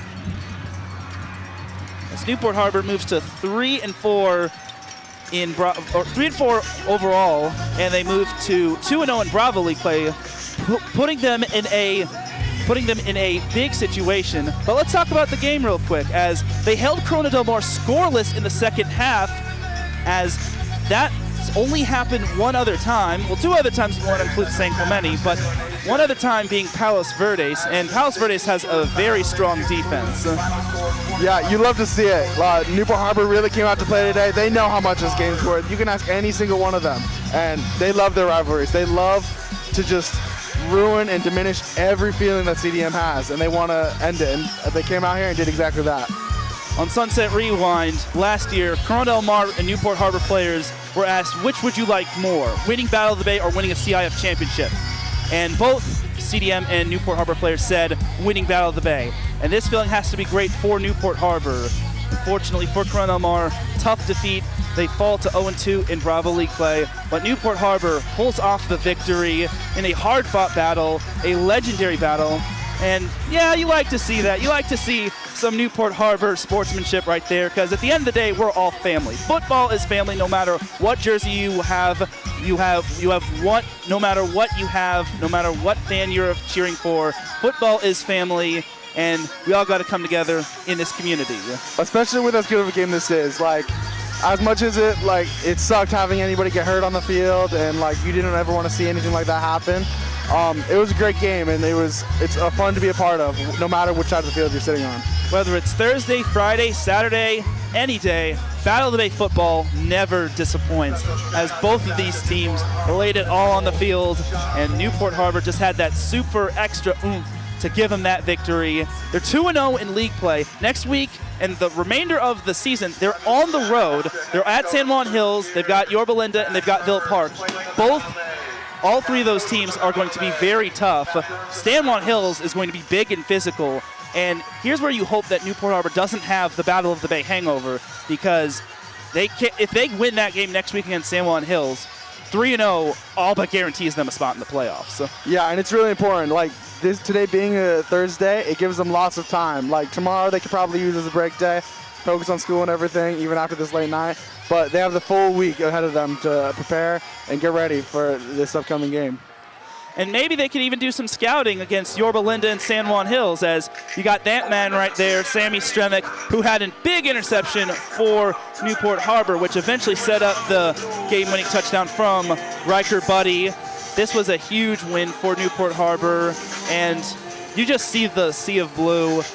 down on the field. It's just breathtaking if you're a Newport Harbor fan, especially winning twice in a row. Feel the tide might be turning a little bit. Yeah, I would love to hear that Newport Harbor sparks their own decade of wins. And I also just gotta say, I feel I might have been the only media guy to pick Newport Harbor because I feel everyone might have picked Corona Del Mar. Even on Sunset Rewind, everyone went with Corona Del Mar. Nothing against Mo Patios. This isn't a dig against Mo or Kevin or the Lucas family, but I picked Newport Harbor kind of as a homer pick, but I kind of felt that Newport Harbor just lived for that moment. They knew that if they can go 2-0 at home, they could build themselves confidence going into next week's game against Salem Hills. And they're a big and physical team. They play Yorba Linda tomorrow, and I imagine that is going to be a monstrous game for both of those teams.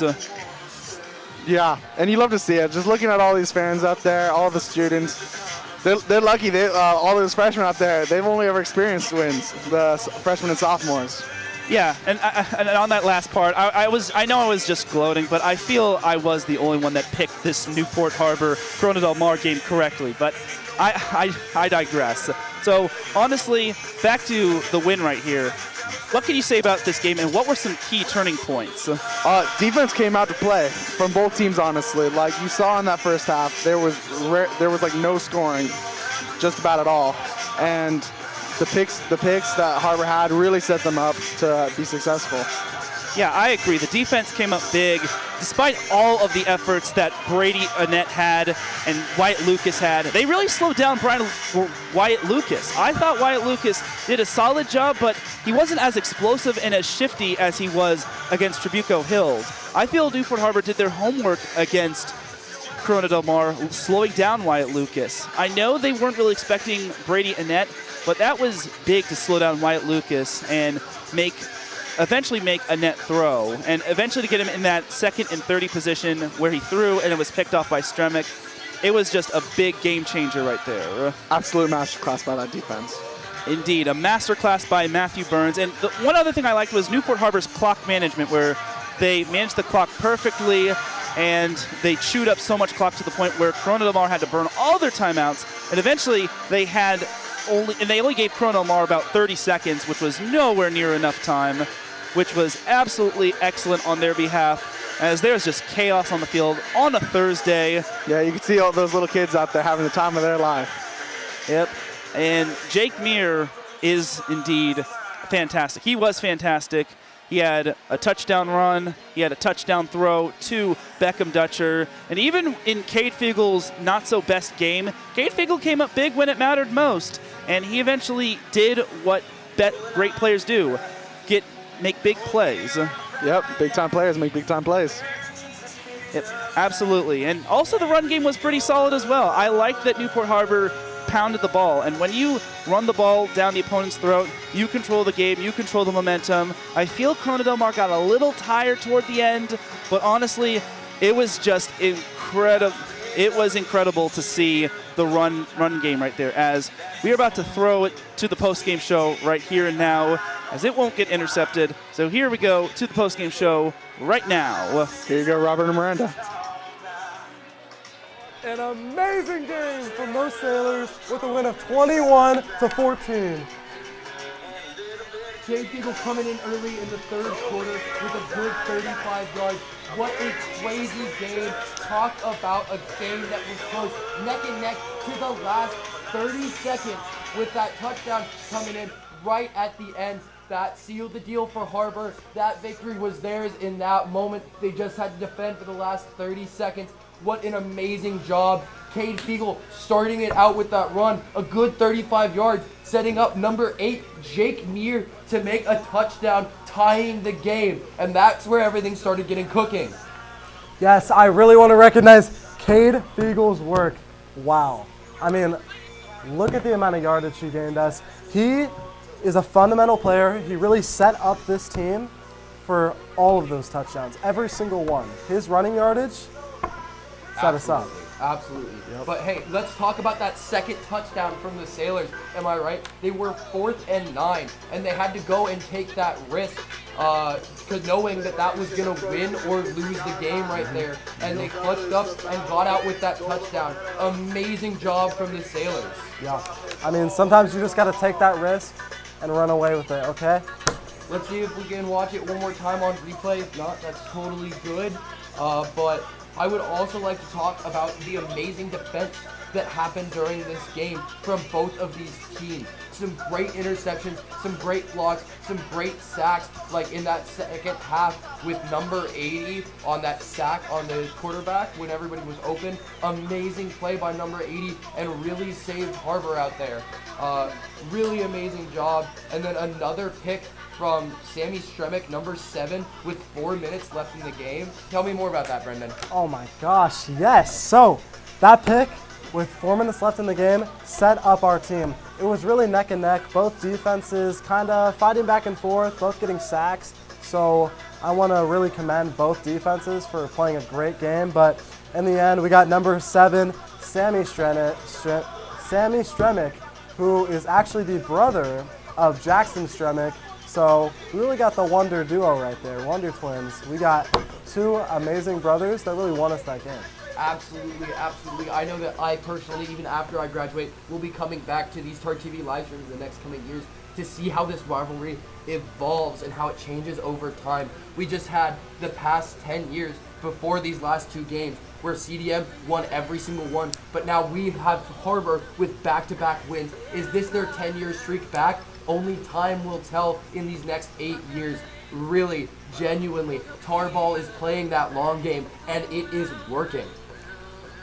I mean, I also want to talk about Jake Muir that game, okay? He was a leader since the start, since the first quarter. He stayed on his feet.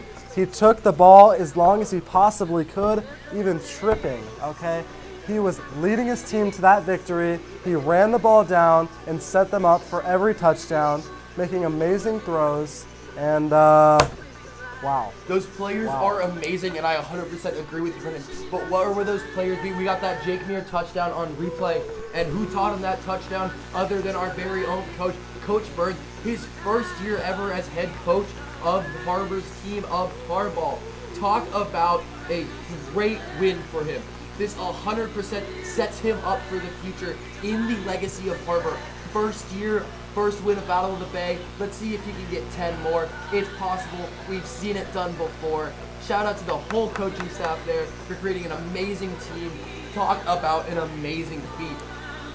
I mean, let's go for year 3 next year, guys. I mean, 100%. there was so much doubt in the air. I know I have tons of friends on social media that were just talking so much trash on these Sailors, and they showed up, and they showed them what they could do. So I'm proud of them. Tarball proves results, baby. Yeah.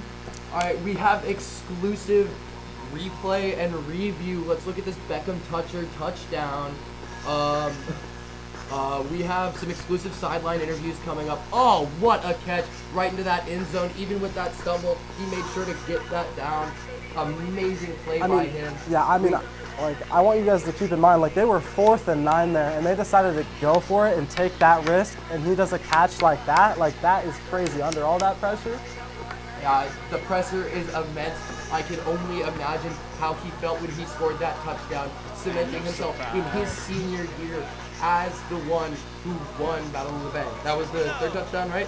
That was the second one. That tied Battle of the Bay, setting us up for that win. Amazing job by him. He should 100% be proud of himself. Now, make sure to stay tuned. We do have exclusive sideline interviews with players on both sides, and we're trying to get the coaches as well right now. Please stay tuned. These are what you want to watch. This is where you will see the behind the scenes here and here only on TarTV Sports. Yeah, I mean, I know we had, maybe our announcers were a little questionable about Coach Burns' actions towards the end there. Maybe they were going to go for the kick, but I mean, I personally think it was the right choice going for the touchdown. I mean, that's a lot of pressure on a kicker, and I'm glad that Glenn could lead us with that touchdown at the end instead of kicking the ball. I think it was, smart play there. I'm really glad you talked about that, Brendan. Really, it would have been almost bad juju at that point for them to kick that ball, with CDM losing last year's battle of the game, with missing that short field goal to get them ahead on that so game. Much pressure. So much pressure. It would not have been a smart play. We're really glad that Burns made this decision that he did. Again, going to that coaching staff and how successful they're setting themselves up to be. This is really an amazing time for tar ball, and I, as well as hopefully you guys, and hopefully you as well, will be following in the next coming years. Yeah, I mean, I can't wait to see what they're going to do next year. I mean, already Coach Burns like this, I don't think most coaches do this well in their first year, and I mean, winning Battle of the Bay against a amazing CDM Sea Kings team, like, wow. I mean, that's just amazing coaching, amazing staff in general, and you know, you can see that they're teaching their players to be strong, you know, leaders, and they really led their team to that. You're 100% right. Couldn't have asked for a better coaching staff.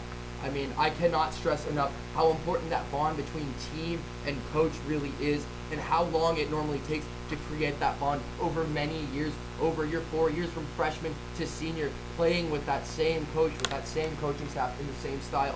This switch up is not easy to do and does not normally provide results in the first, second, or maybe even third years, but we are seeing results now, and that's a great sign for Harbor and its future. Yeah, and another reason we had those results was the tar pit. I mean, I was in there earlier.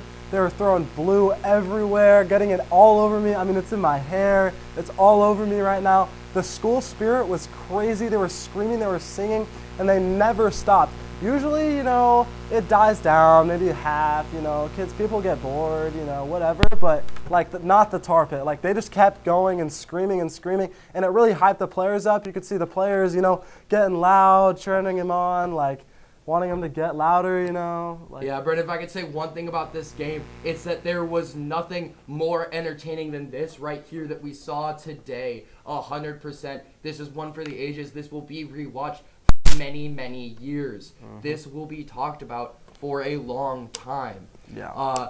And on the note of the student section, who was amazing, by the way, again, another thing, we cannot stress enough how amazing Harbor was this game. Oh my gosh, am I right? But go to OC student sections and vote Newport Harbor High School on their for Instagram. best student section. Yes, because without that student section, we would not have this win under our belts and starting our streak. To that student section, to band, to ASB, to TarTV, all here supporting football. This is one family of sailors, of TARs, of Newport Harbor, the nuclear school. Yeah, and providing, just taking 2 seconds out of your day, you know, going on Instagram, voting, you know, provides like just support for the school and the tar pit in general, you know, more funding, so we can get even louder, even bigger, and really support those players for how hard they work. 100%. High school sports is a lot of things, but one thing that it most definitely is dedication and love. And that's what we're seeing from the players, and that's what we're receiving from the student section and ASB and the crowd and just the general area. Newport Harbor is on fire. Newport Harbor will be alive tonight. We have an exclusive sideline interview coming in live right now. Let's go to sideline, sending it over with Sammy Stremick. Anchor down, Sailors. What a win. Woo! Woo! Okay, I'm here with Sammy Stremick, number 7. So playing in the Battle of the Bay is always intense. How did the atmosphere affect your game tonight? I think it affected in a positive way. The tar pit came out, gave us energy the entire game, all 4 quarters. Awesome. And what's your relationship with the quarterback? Me and Jake have a good relationship. We hang out outside of football, and we're always putting in work. And what was your mindset coming into this game tonight? Just to win. That was the only expectation, was just to win. Awesome. Congratulations on your win. You're free to go. Thank you. All right, thanks, guys. Thank you. Yeah, thank you.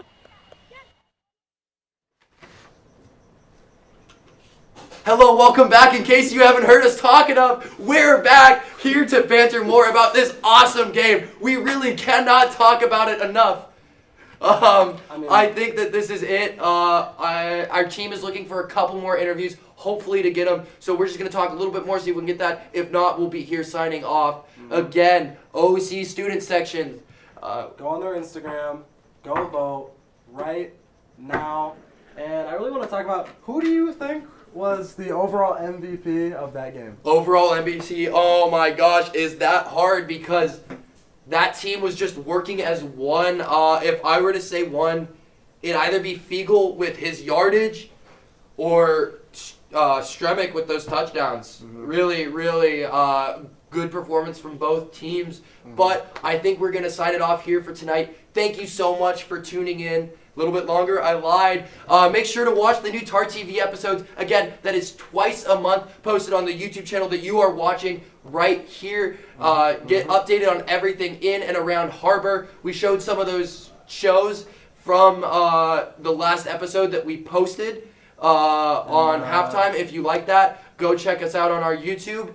We put a lot of work and effort here at TarTV. It's run by the students for the students, so it really helps when people watch and support the work that we make, the art.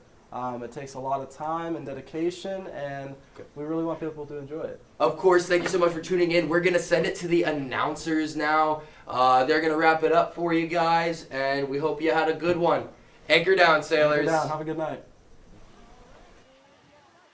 Thank you, Robert. I'm Everett Henninger alongside Taryn Rodriguez. Be sure to check our broadcast schedule by following TarTV Sports on Instagram for updates.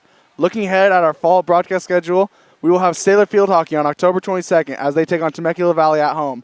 Thank you for being with us tonight for this presentation of the Battle of the Bay, and we'll see you on October 22nd. Good night from Newport Beach. Thank you for all of your support of the TarTV broadcast for Newport Harbor football. Night, you guys. Are we good?